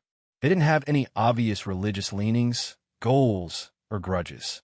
It was as if the 10 villains were born to do evil. Of course, not everyone in this world was a human. For example, Cui Xiyin was a dragon. She was ranked 4th among the 10 villains. Her code name was Calamity. She was a racist among the dragons. She firmly believed that dragons were supreme. To her, humans were all ants. The dragon clan was supposed to be supreme. She enjoyed slaughtering humans. If she was judged according to human law, even her long lifespan wouldn't be enough. Then she met 2 humans who changed her dragon life. One was Chun Zhao, a man who pressed her against the ground and rubbed her. The other was Zhang Tianyi. She was also pressed against the ground and rubbed against by Zhang Tianyi. Perhaps her beliefs hadn't changed, but her habits had. Among the 10 evildoers, the Scythe was the most terrifying. The name obviously represented the Grim Reaper's Scythe. He was the last to receive the title, but the crimes he'd committed were incomparable to the other 9. He was also active in the 1980s, but he couldn't compare to the other villains. Until 1994, when a shocking massacre took place in Africa. Millions of people were killed. The massacre of more than 1 million people in modern times was unparalleled in terms of bloodshed and terror. At first, other countries thought that it was caused by the conflict between the colonists and the 2 tribes involved. But in an accident, someone suddenly realized that it was Sickle's doing. Perhaps Sickle hadn't personally killed more than 1 million people, but he was the mastermind behind the scenes. Then someone realized that he wasn't just the mastermind. He was also involved in many old cases in the 1980s. There were at least dozens of tragic cases, and at most hundreds and thousands of people massacred, all of which were inextricably linked to the Sickle. In an era where the entire society of every country was developing towards the direction of modern civilization, let alone a massacre of hundreds or thousands of people, even a massacre of a few dozen people would cause a global shock. No one knew his purpose. It seemed that he was just killing for the sake of killing. He was like the scythe of the Grim Reaper, reaping lives in a frenzy. Moreover, he had always been hiding behind the scenes, hidden in the shadows. Even among the 10 evildoers, only a handful of people recognized the scythe. Rippard was one of them. When he heard that scythe was coming to Istanbul, even Zhang Tianyi frowned. This was the first time he had shown such worry in this battle of holy glory. Previously, he had heard that the hidden cultivators sect was causing trouble in this battle of the holy glorious ones. Zhang Tianyi didn't think there was any problem. Every time the battle of holy glory was held, there would always be people causing trouble. The Hermit Order causing trouble was a daily occurrence in the battle of the Holy Glorious Ones. He was in charge of such matters. If there was a time when nothing happened, Zhang Tianyi wouldn't be able to get used to it. But Side was different. No matter how much trouble the Hermit Order caused, they always had a very clear goal in mind. But Side's goal was very simple, which was a bloody massacre. Perhaps there was an even deeper conspiracy behind the massacre. But everyone would only see a massacre. What does he look like? Zhang Tianyi asked. It's useless. Looks mean nothing to someone like him. If he wanted to change his appearance, he could easily change into the appearance of 3 people in a single day. Furthermore, when I saw him the other day, he was wearing a human skin mask. I only remembered his aura. Is there any other useful information? Rippard lowered his head and thought for a while, then replied, There is, but I want to use this information to exchange for my freedom. That depends on whether or not the information you provide is worth it. Sir Wendy's assistant, Nancy, is with Quicksilver, and I have a way to find her this time. It was Wendy's turn to lose his cool. No one likes to be betrayed, and Wendy liked it even less. Not to mention that he had been deceived by Nancy for several years. The more he trusted Nancy in the past, the more furious he was right now. Is this information enough to exchange for my freedom? Zhang Tianyi took a step back. Wendy's attitude would decide whether or not Rippard's freedom would be granted, even though both of them had the right to punish Rippard. However, Zhang Tianyi still decided to respect Wendy's decision. How did you find Nancy? Wendy's tone was a bit doubtful. Even though he was furious at Nancy's betrayal, he understood Nancy very well. But he knew Anand. Anand had been by his side for so many years, and he couldn't even find a single clue about her. In the end, before she left, she even destroyed Wendy's laboratory. She destroyed all traces of her past. The meticulousness of this woman's thoughts was terrifying. Because of this, he couldn't help but suspect that Rippard had purposely said this in order to free himself. Yesterday, I met her once. At the time, she was wearing a stained white robe, and, as luck would have it, I picked up the white robe that she threw away. Wendy immediately understood why Rippard was so confident. A white robe that Nancy had worn was like a navigator for spiritualists. From the smell of the robe to the dandruff on it, and even the karmic connection attached to the robe, they could all find Nancy. As long as the robe really belonged to Nancy, and as long as she had worn it, then whether it was Wendy or Zhang Tianyi, they would both have a way to find Nancy through this robe. If you really help me find Nancy, then I'll let you go, Wendy said. Thank you, Mr. Wendy. Rippard looked at Zhang Tianyi again. Zhang Tianyi said indifferently, Wendy's decision is my decision. Rippard took out a white robe. The moment when he saw it, he recognized it. It was the robe that Nancy had worn. Because he had given it to Nancy, there were still many stains left on it from the experiments that Nancy had been in charge of over the years. When he grabbed the white robe and held it tightly in his hand, one could imagine how angry Wendy was right now. Divine Emperor of the 9 Heavens. Chapter 2245. What's the relationship between Mr. Wendy and AI Nancy? Kelly asked in a low voice. Although her voice was very low, Wendy still heard it. Wendy said with a livid face, enemies. Kelly didn't dare to ask anymore. Obviously, Wendy's hatred for AI Nancy had reached its peak. Suddenly, a green beam of light appeared in the distance. The green beam of light shot up into the sky. Everyone in the Barrenland Bazaar saw the beam of light. Zhang Tianyi looked at Wendy. Do you know what's going on over there? I don't know. I didn't set it up, Wendy said with a frown. I feel the spiritual energy in the Barrenland Bazaar is rising again, Zhang Tianyi said. It seems to be the same as that mausoleum. Maybe AI Nancy is over there. Then let's go and take a look. It was the first time Kelly and Evelyn had seen such a supernatural scene. Naturally, the shock in his heart could not be any greater. In fact, even for people in the spiritual world, such a shocking scene was rare. That's nothing's sevenfold door? Someone broke into the core area of the array I and activated the final checkpoint. AI Nancy looked surprised. Who is it? Is it teacher? Wendy? It's not Wendy. According to the latest information I received, Wendy and Celestial Master Zhang just appeared in Yveton Square not long ago. They've already captured the chess piece we placed there. Chess piece? If Lipper had heard you call him a chess piece, he'll probably go crazy. If it's not Wendy, it only means that the participants of this year's Battle of Holy Glory are unexpectedly strong. That's right. Initially, I thought that we would have to do our best to lure Wendy to the 7 stacks door. Only he would be able to pass the trial of the 7 stacks door. I never thought that someone would be able to pass the trial of the 6 stacks door without anyone noticing. But I'm afraid Wendy has to be the one at 7-fold door, AI Nancy said. AI Nancy had been Wendy's assistant for so many years. She knew Wendy's strength too well, especially his understanding of alchemy and arrays. He deserved to be the best in the world. There were many excellent alchemists in the world, but there was only one genius alchemist, and only Wendy could be called a genius. Over the years, AI Nancy had witnessed how Wendy had created miracles in the field of alchemy.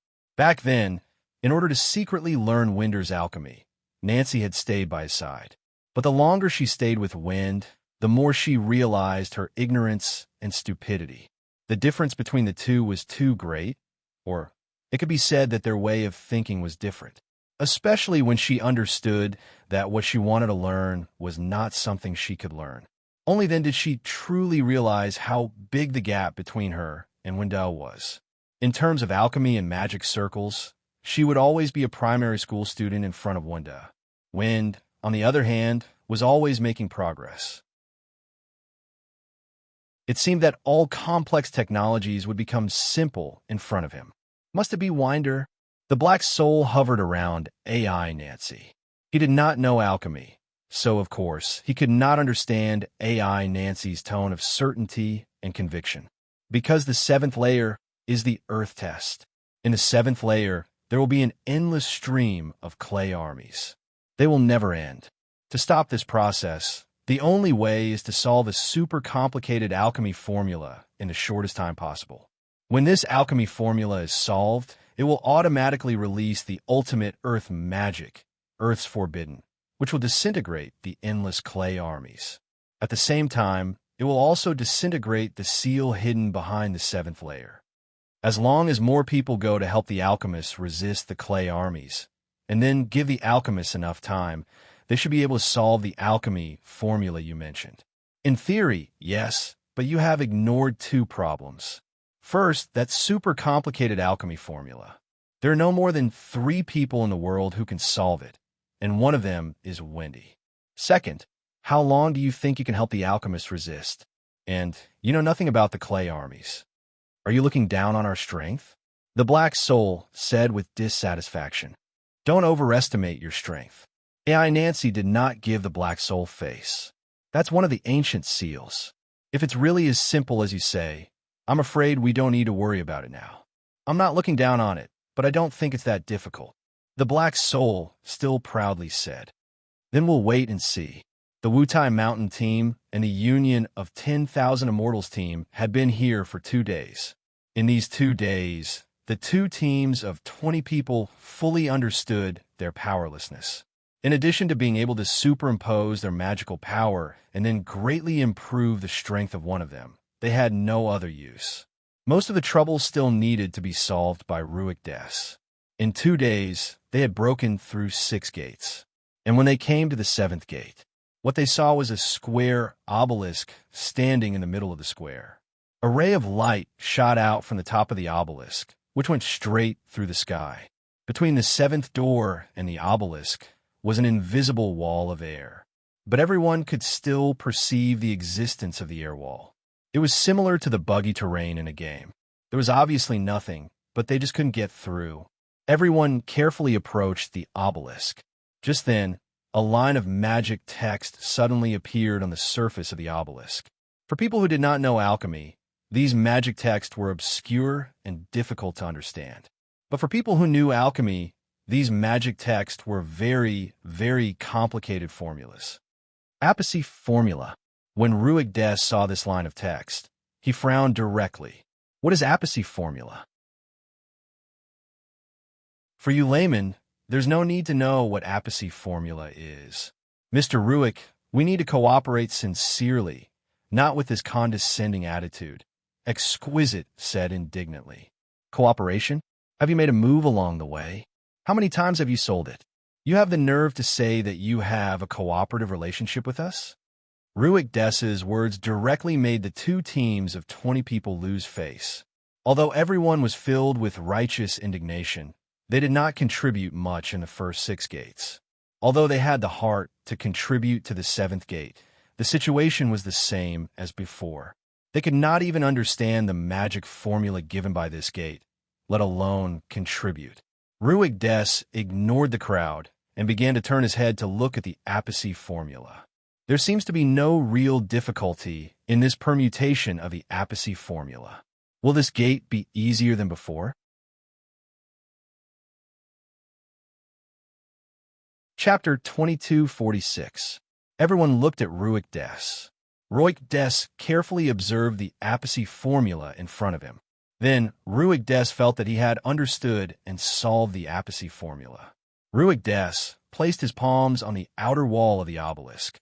He sent magic power into the obelisk and a wisp of consciousness at the same time. The Apice formula, which was displayed in light and shadow, suddenly changed. Ruick Des's solution to the formula appeared in the light and shadow. Of course, this was only the first step. Just then, the obelisk released a wave of magic power. Everyone's heart skipped a beat. The ground around them started protruding. Clay men stood up from the mounds.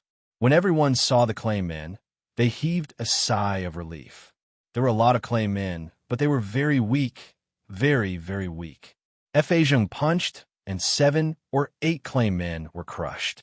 They're too weak. I didn't even use any strength. Fa Zheng waved the clay in his fist. They're too weak. I didn't even use any strength. Fa Zheng waved the clay in his fist.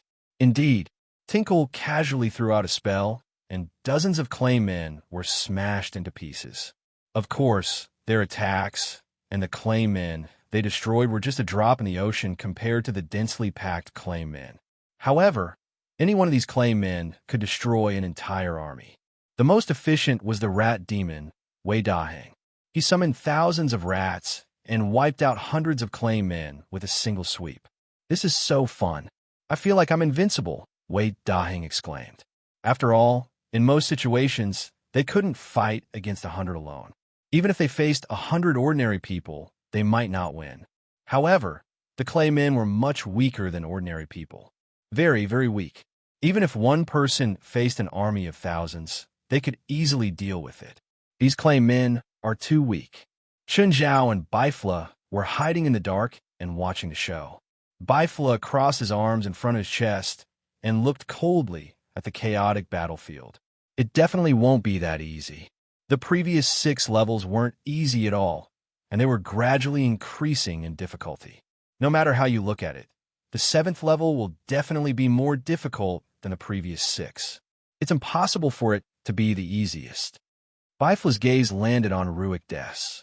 Ruick Des was immersed in the process of deciphering the Apice formula. It was as if the battle around him had nothing to do with him. He just needed to focus on the work in front of him. In fact, he had already negotiated with the team from Wutai Mountain and the team from the Union of 10,000 Immortals.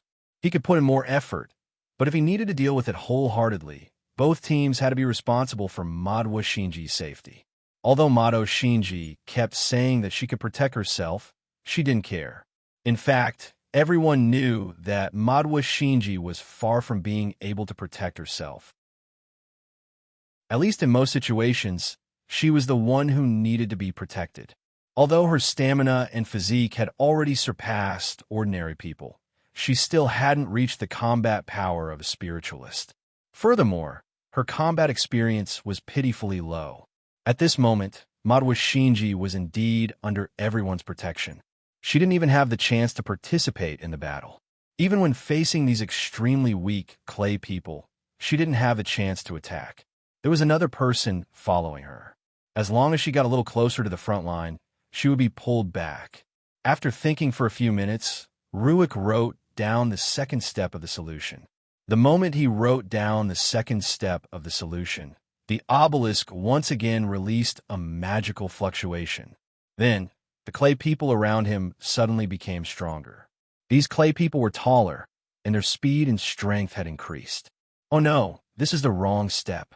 Ruik Des suddenly realized. He also noticed the change in the clay people around him. So that was it. If his solution was wrong, the strength of the clay people would increase. The team from Wutai Mountain and the Union of 10,000 Immortals also realized this. Mr. Ruik, don't make a mistake. Although the strength of these clay people is not strong, there are too many of them. You don't need to talk too much. Just do your job. Ruik Des responded with a cold face. However, he still calmed himself down and started to deduce the formula more seriously. He tried again to modify the formula. At this time, the obelisk changed the strength of the clay people again. He had become even more powerful. These clay people actually became stronger. How is this possible? I didn't make a mistake. How could? Ruik Des was a little panicked. Mr. Ruik, don't disturb me. Ruik Des roared. Chun Zhao and Biflo were both surprised that the usually calm Ruik Des would be furious now. He looks like he's losing control of his emotions. Rationality requires self-control, Biflo said calmly. When people are highly focused, they forget to control their emotions. Is the step he solved wrong? I know alchemy, but I'm not very good at it. The Apathy formula is not something I can understand. Haven't you lived for more than 400 years? That's not enough time for you to learn. Alchemy is a system that requires a lot of talent. I happen to have no talent in this area, and the alchemy I know is inherited from a student of mine, Bifla said calmly. Moreover, do you really think that 400 years is a long time? I only have a few times more knowledge than a normal person. There are still many things in this world that I don't know. Chen Zhao thought about it, and it seemed to be true. It seemed like 400 years was an eternity. In reality, it wasn't.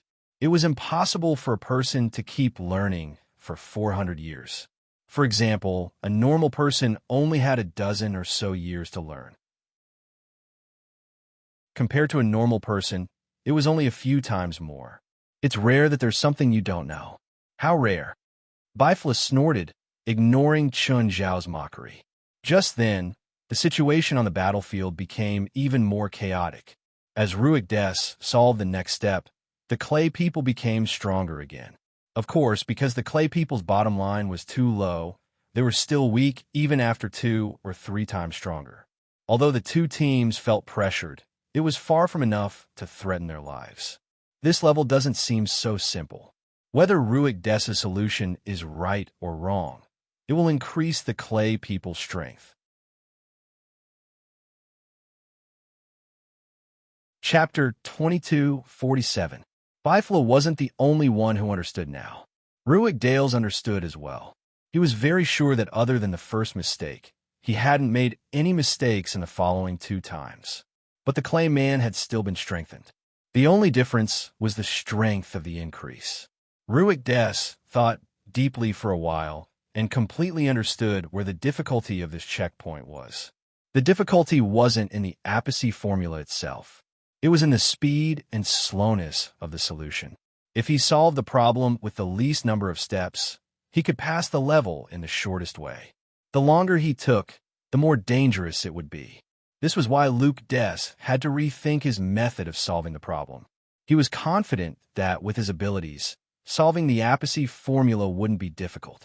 But how could he solve it in the shortest and easiest way? That was where the real difficulty lay. According to Luke Des' original plan, he could solve the formula in the safest way, but it would take around 6 hours. What exactly is the Apathy formula? Chen Zhao asked, confused. Why can't I solve it in one go after figuring out the complete solution? Do we have to solve it step by step? Chen Zhao asked, confused. Apathy is the name of a person. He was an alchemist about 2,300 years ago, Bifla said. Bifla said, the spiritualists of that era focused on longevity. It was the same in both the East and the West. Apicius was one of those who pursued longevity. Later, he discovered a method to extend one's lifespan. This method was the Apicius formula. Chun Zhao was instantly interested. Extend one's life? He'd done research on it before. But the final result wasn't as he'd hoped. In the spiritual world, many people have actually used the Appice formula to calculate the results.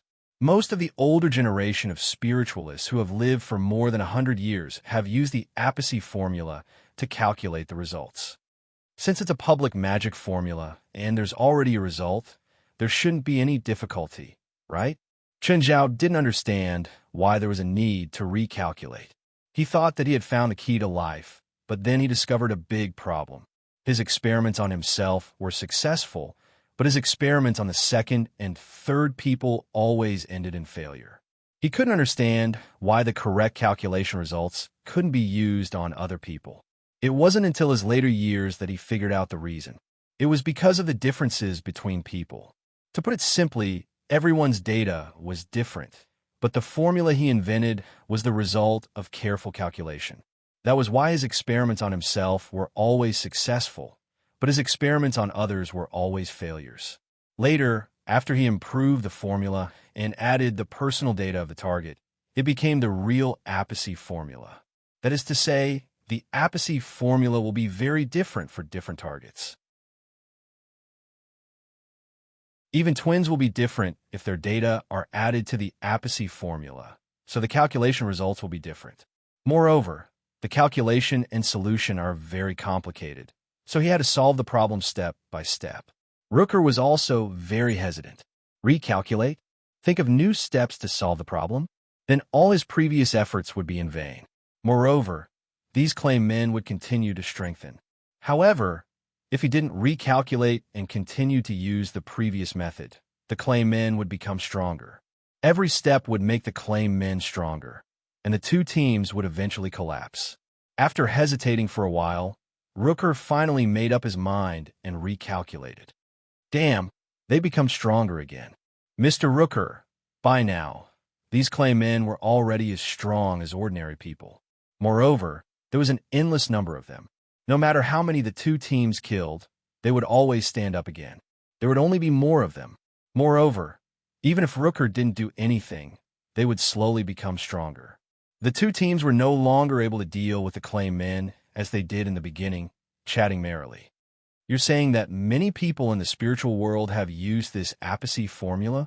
How much lifespan can this Appice formula increase? Not necessarily.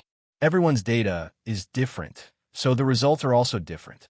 However, most people who use the Appice formula get an increase in lifespan of between 1 to 20 years. Can ordinary people use it? No, I can't. One of the most basic requirements of the Appice formula is magic power. Chen Zhao was somewhat disappointed, but potions made from perfect demonic crystals also had the effect of increasing lifespan. Moreover, the potion could be used on ordinary people. Of course, it wasn't clear how much lifespan the perfect potion could increase. After all, spiritualists could use many magical methods, such as fortune-telling or prophecy, to find out where their life would end. But ordinary people didn't have that many methods.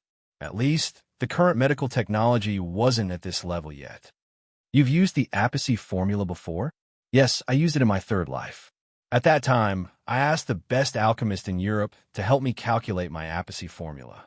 That alchemist used 4 days to calculate the correct result. You said that the best alchemist used 4 days? How long do you think Rooker will need? I don't think they can last more than 4 days. In the spiritual world, all of magic is actually regressing, while alchemy magic is constantly improving. The entire magic system is constructed under the influence of the spirit energy tide of the entire world. It's just like the high tide and the low tide. During the high tide, magic civilization will flourish, and during the low tide, magic civilization will show signs of regression. However, alchemy magic is different. Alchemy magic relies more on technology and genius alchemists that appear in certain times. As long as the results of their research aren't lost, the level of alchemy will continue to improve. You're saying that the spiritual energy tide is at a low tide now? How long will it last? The spiritual energy tide usually rises and falls every 500 years. It's been about 300 years since the peak of the last tide. In other words, we'll have to wait another 200 years to feel the next spiritual energy tide. Why don't I feel anything special? Of course, you grew up in a spiritual energy environment during a low tide. What do you feel? You're like a kid from a slum. He'll never know how rich the rich are. Chapter 2248. Ruik Des continued to solve the problem. The pressure on the Wutai Mountain team and the Union of 10,000 Immortals team was getting greater and greater. Up until now, the strength of the Clay Army had exceeded the equilibrium line of ordinary people. This also meant that the line of defense formed by the two teams was heading towards collapse. Now, their attacks could no longer be as powerful as before, where they could casually destroy dozens of enemies with a single blow. Now, it was very difficult to destroy even a few of them at once. They needed to use more powerful magic power. Although Ruik Des was fully immersed in the process of solving the problem, he was not able to do so. However, he was also observing the situation at the scene. Ma Duo used the potion. As Ruik Des continued to solve the problem, he called out to Mado Shinji. Number 4, the green potion. Madwa lifted the corner of her clothes. There was an ammunition belt hanging inside, and a bottle of potion was stuffed in each ammunition slot. It was something Ruik Des had given her to protect herself. The potions were numbered so that Madwa Shinji could identify and use them. Madwa took out the number 4 green potion and drank it. Madwa Shinji's skin began to turn dark green. Madwa Shinji suddenly moved, her speed more than 10 times faster than before. Even the teams from Wutai Mountain and the Union of 10,000 Immortals were surprised. They all knew that Madwa Shinji was just an ordinary person. At least they didn't find any magic in Mado Shinji. Just by relying on that potion, he was able to unleash such an astonishing speed. Madwa Shinji took advantage of her speed and agilely moved through the Clay Army. She didn't have a lot of combat experience. In fact, it could even be said that she lacked it. However, she had been cramming some combat skills recently. Although it wasn't much of an improvement, it would still be of some use here. Of course, this was completely improved by potions. In the end, it would still return to Madwa Shinji's body. Therefore, these medicines all had side effects. Of course, the side effects of this potion were not that great. At least it wasn't too dangerous for Mado Shinji, just to overload her body a little. After the effects of the drug wore off, there would be a certain degree of fatigue. Madwa Shinji's combat power was limited, so even if she joined the battle, it would not affect the overall situation much. Ruik Des became even more serious about solving the Apice formula. However, as he increased his speed, the Clayman's strength also increased rapidly. The situation seems out of control, Chun Zhao said. What about us? Just watch. Bifila looked at Chun Zhao. If there's a big problem sealed behind this level, Chun Zhao said, if we act now, it means that we're personally releasing the big problem. So you're just going to watch them die. You should know that we encouraged them to come here, Bifila said. He was surprised that Bifila B. He was just surprised that Bifila would have such emotions. Chun Zhao followed Bifila's gaze and realized that he was looking at Madwa Shinji. So you feel guilty because of Mado Shinji. Madwa is Chun's star. API 1010 on Madwa the 1,000 people, 1,000 Chun 1,000. Even though I have extraordinary power now, I'm still a human in essence. Don't forget, so are you. Therefore, human emotions should appear in you and me, and not look down on all living beings from above. Chun Zhao could not help but be surprised by Bifila's words. In the past, Chun Zhao had the thought that Chun Zhao was an ant. But now he had passed that period. What surprised Chun Zhao was Bifila's current attitude. Bifila had been so proud, even arrogant. But at this moment, he had a few more human emotions. Fine, you're right. Chun Zhao shrugged. Are you going to attack? Bifila answered Chun Zhao's question with action. Bifila's sudden appearance in the middle of the battlefield shocked everyone. Even Ruik Des had to divert his attention and put more of his attention on Bifila. He didn't understand why Bifila, who had been hiding, would appear. And where was Chun Zhao now? What was their goal? But then, Chun Zhao appeared beside Bifula. "All of you back off," Bifula said. Hearing this, the Wutai Mountain team and the alliance of 10,000 immortals were overjoyed. Only Madwa 10,000 immortals was still suspicious. After all, in her eyes, Chun Zhao and Bifula were still traitors. Bifula didn't care about Madwa 10,000 immortals' thoughts. He waved his hand casually. A wave of fire rolled up in front of him, and the fire wave swept outwards. In the blink of an eye, the wave of fire spread across the entire battlefield. Countless clay people were instantly burned into ceramics. Like a large terracotta army, they were all frozen in place. Ruik Des sucked in a cold breath. Such powerful magic. Look at how he cast it. It didn't take any effort at all. It was like a casual attack. This kind of attack was too terrifying. At least, Ruik Des knew that if it were him, he definitely wouldn't be able to do it so easily. If he used all of his magic power, he might just be able to release this attack. "You should focus more," Bifula reminded him. Ruik Des snorted coldly and looked away, but his mouth was still unforgiving.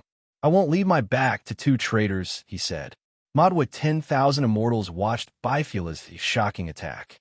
She was overwhelmed with emotions. She had never wanted power so much, to have such unparalleled power. But she knew very well, with her current strength, she couldn't compare to Bifula and Chun Zhao. Even every member of the Wutai Mountain team and the alliance of 10,000 immortals was stronger than her. Cracks gradually appeared on the bodies of the clay men that had been baked into ceramics. Then, new and stronger clay men walked out of the cracks one by one. As expected, they can't be killed. Bifula shrugged. Although the clay people's strength had been strengthened, they were still facing Bifula. They were still no different from the original clay people. A ball of azure flame rose from Bifula's fingertip. He casually tossed it out. In an instant, the azure flame started bouncing within the clay man. As long as the clay men were touched by the azure flames, they would instantly collapse. Moreover, the blue flame bounced very quickly. In the blink of an eye, the reborn clay people returned to dust. Chapter 2249. As expected, the clay men army stood up again. Their strength had also been further strengthened. However, this degree of strengthening still could not make Bifula use a second move. However, Bifula obviously did not intend to use the same trick again. Bifula pointed his finger, and a death ray burst out from his fingertip. However, the death ray released by Bifula was completely different from the death ray released by others. The moment the death ray released by Bifula hit the first clay man, it split into two. And after the two death rays hit the clay man, they became 4. From 4 to 8, from 8. In just a few seconds, the battlefield in front of them had been formed into a dense red network by the death rays. This amazing magic effect stunned the Wutai Mountain team and the union of 10,000 immortals. Not only them, but even Ruik Des could not believe it. At this moment, he completely understood that Bifula's magic level and magic power level were far above his. Bifula made 3 moves, and all 3 moves were so shocking. If it were Ruik Des himself, he would have to use all his magic power to make these 3 moves. But for Bifula, it was as easy as lifting a finger. Ruik Des's heart skipped a beat. Then let him test the depth of his strength. Ruik Des deliberately misinterpreted the steps. The strength of the clay men army that had been revived instantly increased by several times. Bifula glanced at Ruik Des from the corner of his eye. "This doesn't seem like a mistake you should make. If you think I'm not qualified, you can do it yourself," Ruik Des retorted. Bifula did not argue with Ruik Des. He stamped his foot, and the ground formed an impact that rushed toward the clay men army. All the clay men army that was affected by the impact fell apart in an instant. In just a few seconds, all the clay men had been killed in an instant. Ruik Des secretly marveled. At this moment, the strength of the clay men army was already very strong, but they were still crushed by Bifula in seconds. How strong was Bifula? And the stronger Bifula was, the more Madwa Shinji longed for power. This was her first time seeing the power and inconceivability of magic. Ruick Des was up to no good once again. However, the result was the same. Byflo was still easily defeated. Moreover, it was a new trick. Byflo's knowledge of magic and the types of magic he possessed were simply too rich. Although Ruick Des was also very knowledgeable, he was not as knowledgeable. However, compared to Byflo, there was still a gap. Byflo could spend an entire day demonstrating this playstyle to Ruick Des without repeating the same moves. Even if it was the same spell, there were 2 or more different ways of displaying it. Furthermore, there was still a limit to how much the clay man could strengthen himself. Nothing could be improved infinitely in this way. Even the designer and creator of this level couldn't do it, let alone these lifeless clay people. Just as Byflo had guessed, the clay men soon reached their limit. The strongest of these clay men were probably at the level of an ordinary enhanced-type spirit controller. Their speed was similar to that of a normal person, but their strength was far greater than that of a normal person. Also, their defense mainly came from the rock shell they were covered with. But after Ruick Des deliberately misinterpreted the steps, the obelisk once again released a magical ripple. All claymen received a blessing spell. This was the extra boost they received after their strength reached its limit. Seeing that he still couldn't find out Byflo's limit, Ruick Des gave up on the idea. He had already wasted a lot of time. He didn't want to continue like this. Mato Shinji glanced at Chun Zhao, who was sitting at the side and watching the show lazily. Aren't you going to help him? I can't do a flashy magic attack like his. Chun Zhao really liked this kind of beautiful magic. However, Chun Zhao couldn't do it himself.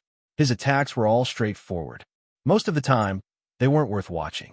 Naturally, Mato Shinji thought that Chun Zhao didn't think he was as strong as Byflo. But this was understandable. Firstly, she wasn't from the spiritual world.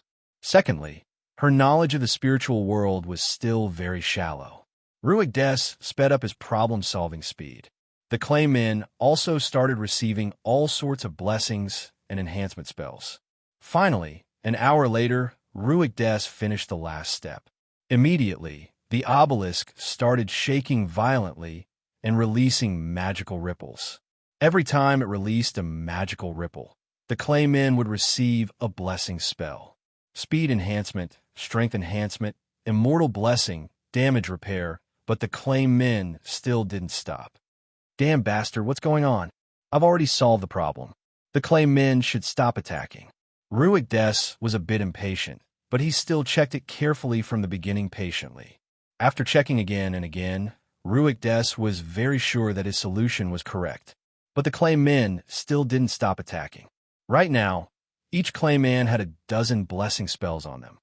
Why can't I pass? Where did I go wrong? Where did I go wrong? Ruick Des checked it again and again, but still couldn't find out where he'd gone wrong. But just then, Chun Zhao suddenly walked to Ruick Des' side. Before Ruick Des could react, Chun Zhao suddenly reached out and pressed both palms on the obelisk. Since the problem-solving formula can't solve the problem must be this thing. Just destroy it. This obelisk has been blessed with indestructibility, and its main material is black, mysterious gold. It's not. Before Ruick Des could finish, he suddenly saw Chun Zhao's palms press down and the obelisk started distorting. Watch me crush it, Chun Zhao shouted. Cracks appeared on the obelisk. Ruick Des couldn't close his mouth. What was with this guy's power? How could he destroy black, mysterious gold? The Wutai Mountain team and the alliance of 10,000 immortals were already used to this. After all, in Theodosius I's mausoleum, Chun Zhao had blown up the black-armored general with one punch. So, seeing Chun Zhao crush the obelisk made of black, mysterious gold was nothing to be surprised about. Chapter 2250. In an instant, all the clay men lost their vitality and mobility. All the clay men were collapsing. The door that had been hidden behind the obelisk was finally revealed. Actually, from start to finish, you only need to destroy the obelisk to pass. Why do you have to follow the preset rules? Chun Zhao's words made Rooker speechless. Yes, it was indeed very simple. Just like what Qin Zhao had done, destroying the obelisk would solve all problems. But destroying the obelisk? If he could do it, there wouldn't be any more problems. At this moment, Rooker also understood. Whether it was Chen Zhao or Bifla, he hadn't seen them clearly. He couldn't see Chen Zhao and Bifla's true abilities. He couldn't see their identities or intentions. In Madhua Shinji's eyes, Chen Zhao's crushing of the obelisk was quite shocking. But it was different from Bifla's omnidirectional magic attacks. Bifla's magic was beautiful and shocking. It was as colorful as a rainbow and as frightening as the might of the heavens. In comparison, Chen Zhao wasn't as shocking. Chen Zhao's methods were too ordinary and mediocre before Bifla. But Rooker didn't think so. Black Mystic Gold was the hardest metal in the spiritual world. It was said to be able to block doomsday spells. It wasn't completely indestructible, but that required power that humans could never reach. But Chen Zhao could do it. It seemed like he hadn't used his full strength either. From this, it could be seen that Chen Zhao's abilities weren't much weaker than Bifla's. Both Chen Zhao and Bifla's methods were beyond his reach. Rooker couldn't reach them. Chen Zhao and Bifla didn't know what Rooker was thinking. They were more interested in the open door. But the door didn't seem to have any other reactions. What they'd been worried about and hopeful about didn't happen. The door was made of an unknown material. It was closed from front to back and didn't have any special magic waves. It stood there calmly and alone. No monsters came out of the door. Nothing. Just then, the ground started shaking. Did something break out of the seal? Chen Zhao was suddenly interested. No, this tremor is due to our battle. It has caused the geological structure of this place to change. This place is about to collapse, Bifla said. Or rather, do you feel something? I don't feel anything, but don't you think it's weird? When we were in Theodosius I's mausoleum, the ground also changed. It's the same this time. Of course, it's because of our battle, but don't you think it's too much of a coincidence that the same thing happened twice? Bifla thought about it and said, but I really didn't feel anything else. Forget it, maybe I'm really thinking too much. Chen Zhao easily gave up on pursuing the truth. Just like how he did things in the past. If it didn't concern him, he would let it go. Curiosity often leads to trouble, and trouble often leads to disaster. Where's the thing? Ruik Des asked. He wasn't here for a vacation, nor was he here to do good deeds with two unrelated teams. He had his own purpose, but he didn't find what he wanted. Moreover, the underground space of the sewer seemed to be very unstable, and there was a danger that it would collapse at any time. Mr. Ruik, let's go out quickly. This place is about to collapse. No, I want to find that thing. What do you want? Bifla asked. Ruik Des looked at Bifla, his eyes flickering. After a long hesitation, he said, the medicine of infinity. What exactly are you trying to make? You actually need the medicine of infinity. What's the medicine of infinity? Chen Zhao asked curiously. Do you know about the catalyst? Yes. The concept of catalyst came from Chinese medicine. The so-called drug catalyst was actually when two medicinal herbs' medicinal properties were in conflict with each other, a third medicinal herb would be used to neutralize them. This would allow the two medicinal herbs' medicinal properties to perform their respective functions without causing the two medicinal properties to cancel each other out. However, there was a limit to the catalyst. Some herbs with two strong properties needed a special catalyst to neutralize them. You're saying that the medicine of infinity is the catalyst? Yes, and the medicine of infinity is said to be the catalyst for all medicines. You know a lot, Ruik Des said, annoyed. I don't have the medicine of infinity. Do you want it? You do? Ruik Des raised an eyebrow. The recipe for the medicine of infinity was lost hundreds of years ago. How do you have it? That's not your concern. You just need to answer me. Do you want it or not? What do you want? What do you have that can tempt me? Bifla asked back. Aosta's treasure map in Greenland Island? I'm very rich. I don't need any treasures. Plus, Aosta's treasure is actually a scam. The mystery of Louis XII's crown. There's no need. I know everything about Louis XII. I also know the secret hidden in that broken crown of his. That's the secret scepter of Pharaoh Khufu. No need, Ruik Des didn't give up. He kept proposing almost legendary things. but Bifla rejected them all. What exactly do you want? Ruik Des looked at Bifla and Chun Zhao warily. He was worried that they would ask for things he couldn't give, such as the Ring of Endless. And the Medicine of Infinity was something he really needed right now. If Bifla asked to trade the Ring of Endless for it, should he agree? The Ring of Restlessness was very important to him. It could even be said to be a symbol of his status. None of what you've said is enough to move me, Bifla said indifferently. Just say what you want. Don't beat around the bush. I don't know what I want either. Not long ago, I wanted to break through, but now I've broken through, so I don't know what I want. Bifla's smile made people feel uncomfortable. Ruik Des's expression kept changing. Bifla continued, Are you worried that you won't accept my suggestion to trade the Ring of Endless? Don't even think about it. I won't agree. The Ring of Endless that you treat like a treasure is meaningless to me. If I want to steal it, you won't be able to keep it. 9 Heavens Divine King.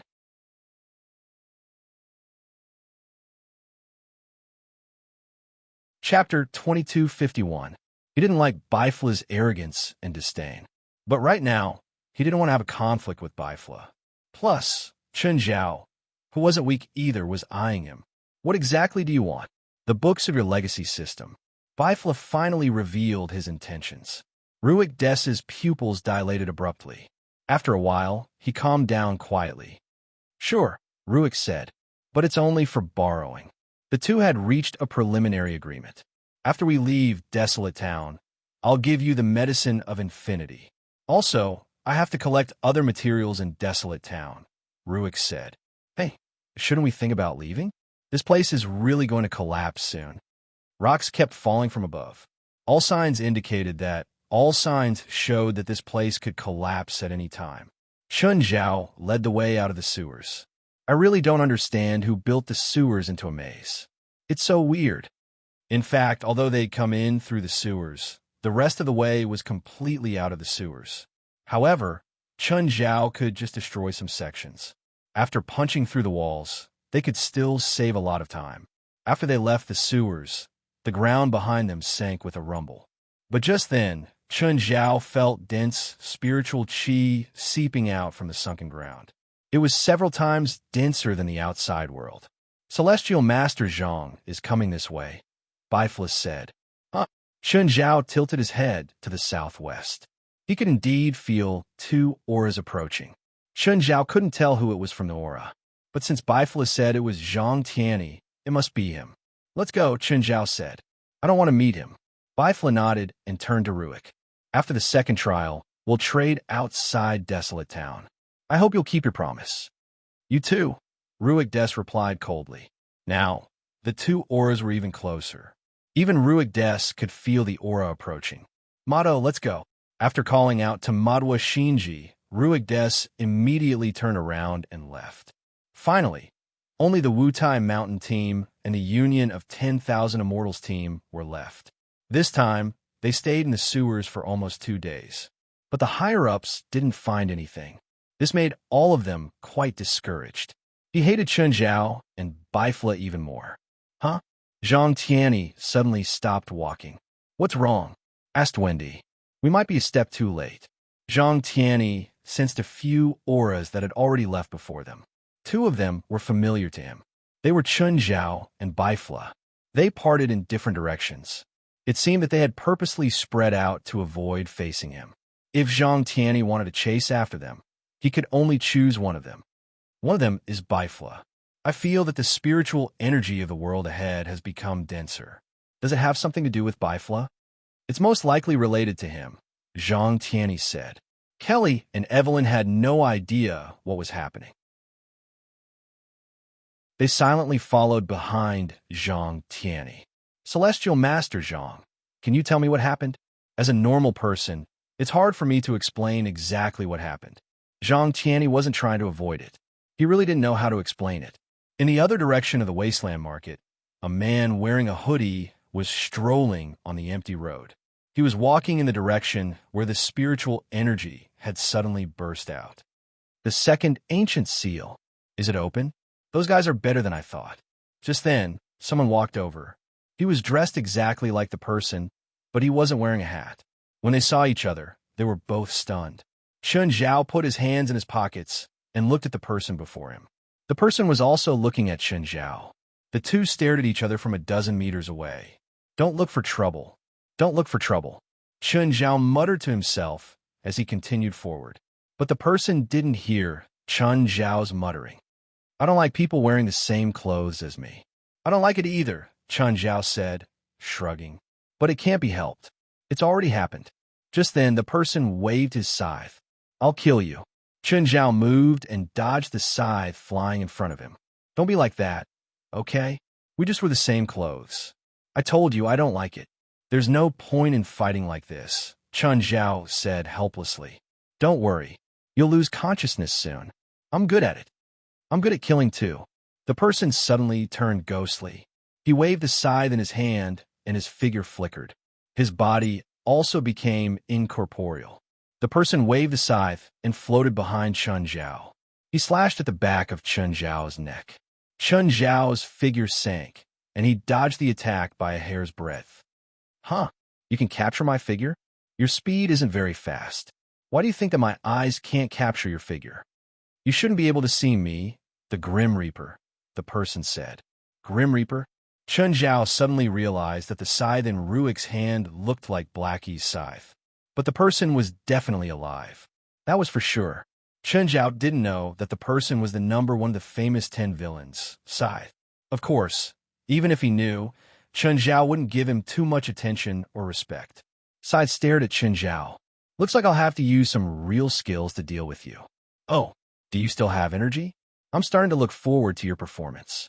"Just looking forward to it?" "Arrogant guy. If you know my title, maybe you'll respect me a little more. Maybe you'll even be a little more afraid." "Oh, are you famous in the spiritual world?" "I'm Scythe, one of the 10 villains," Scythe said coldly. I've never heard of it, but I think you've gained my respect." Chun Zhao had never heard of this title before, but judging from the person's tone, he should be famous. Chun Zhao was also very interested in the scythe in his hand. Chun Zhao wanted to know if the scythe and Blackie's scythe were the same thing, or maybe they were just similar magic tools.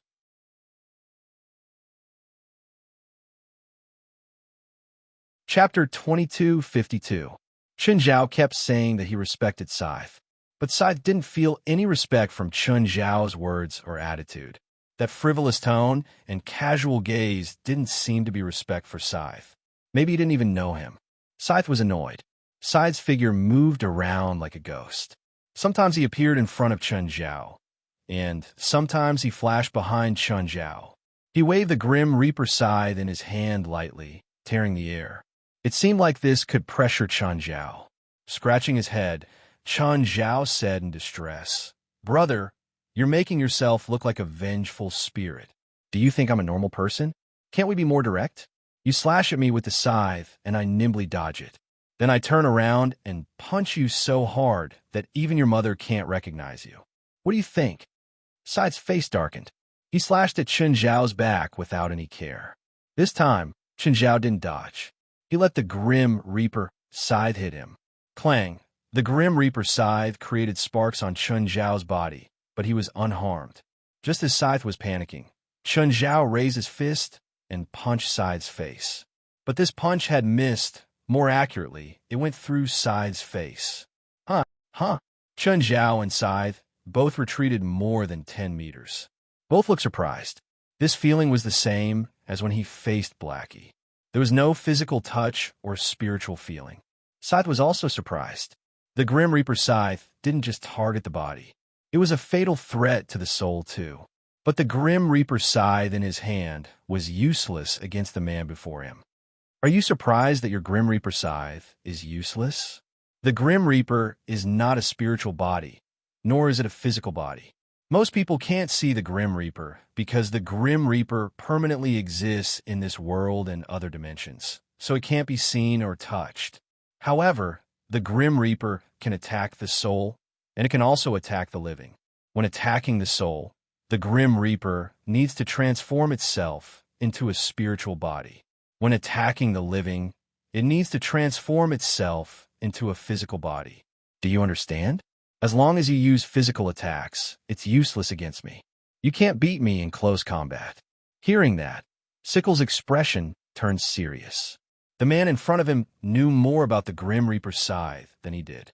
This made him feel a sense of crisis. In the past, he had always been successful with the scythe of the Grim Reaper. No matter how much stronger the enemy was, they couldn't do anything to him. Because of the uniqueness of the Grim Reaper's scythe, when he used the Grim Reaper scythe to transform into a Grim Reaper, no matter if it was a magical attack, a physical attack, or a spiritual attack, nothing posed a threat to him.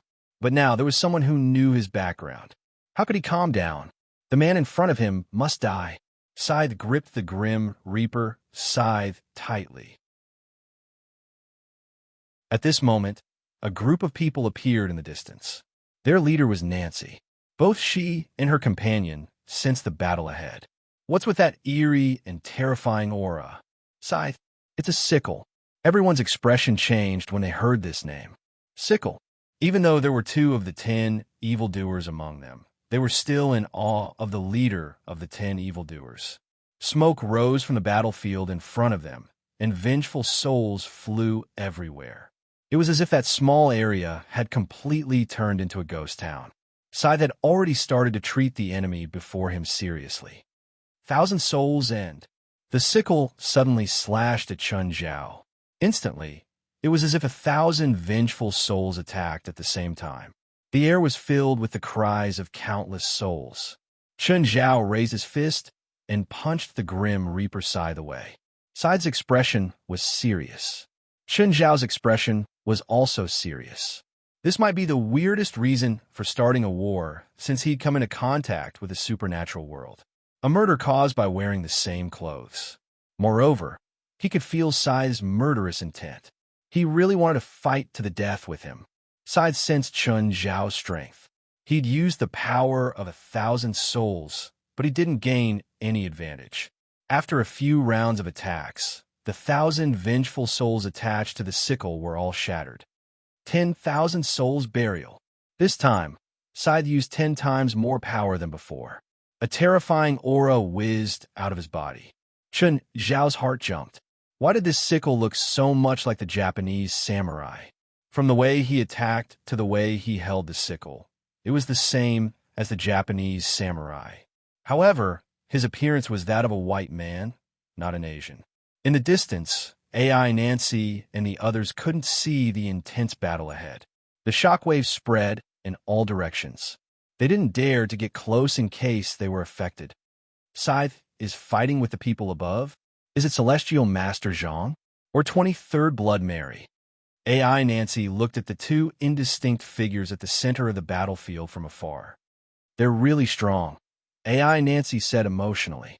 Of course Scythe is strong and scary, but who's the other one? It's not Celestial Master Zhang or 23rd Blood Mary. Most of them hadn't seen Celestial Master Zhang or 23rd Blood Mary fight.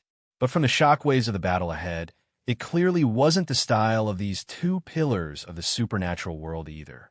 At the center of the battlefield, Chun Zhao was getting irritated.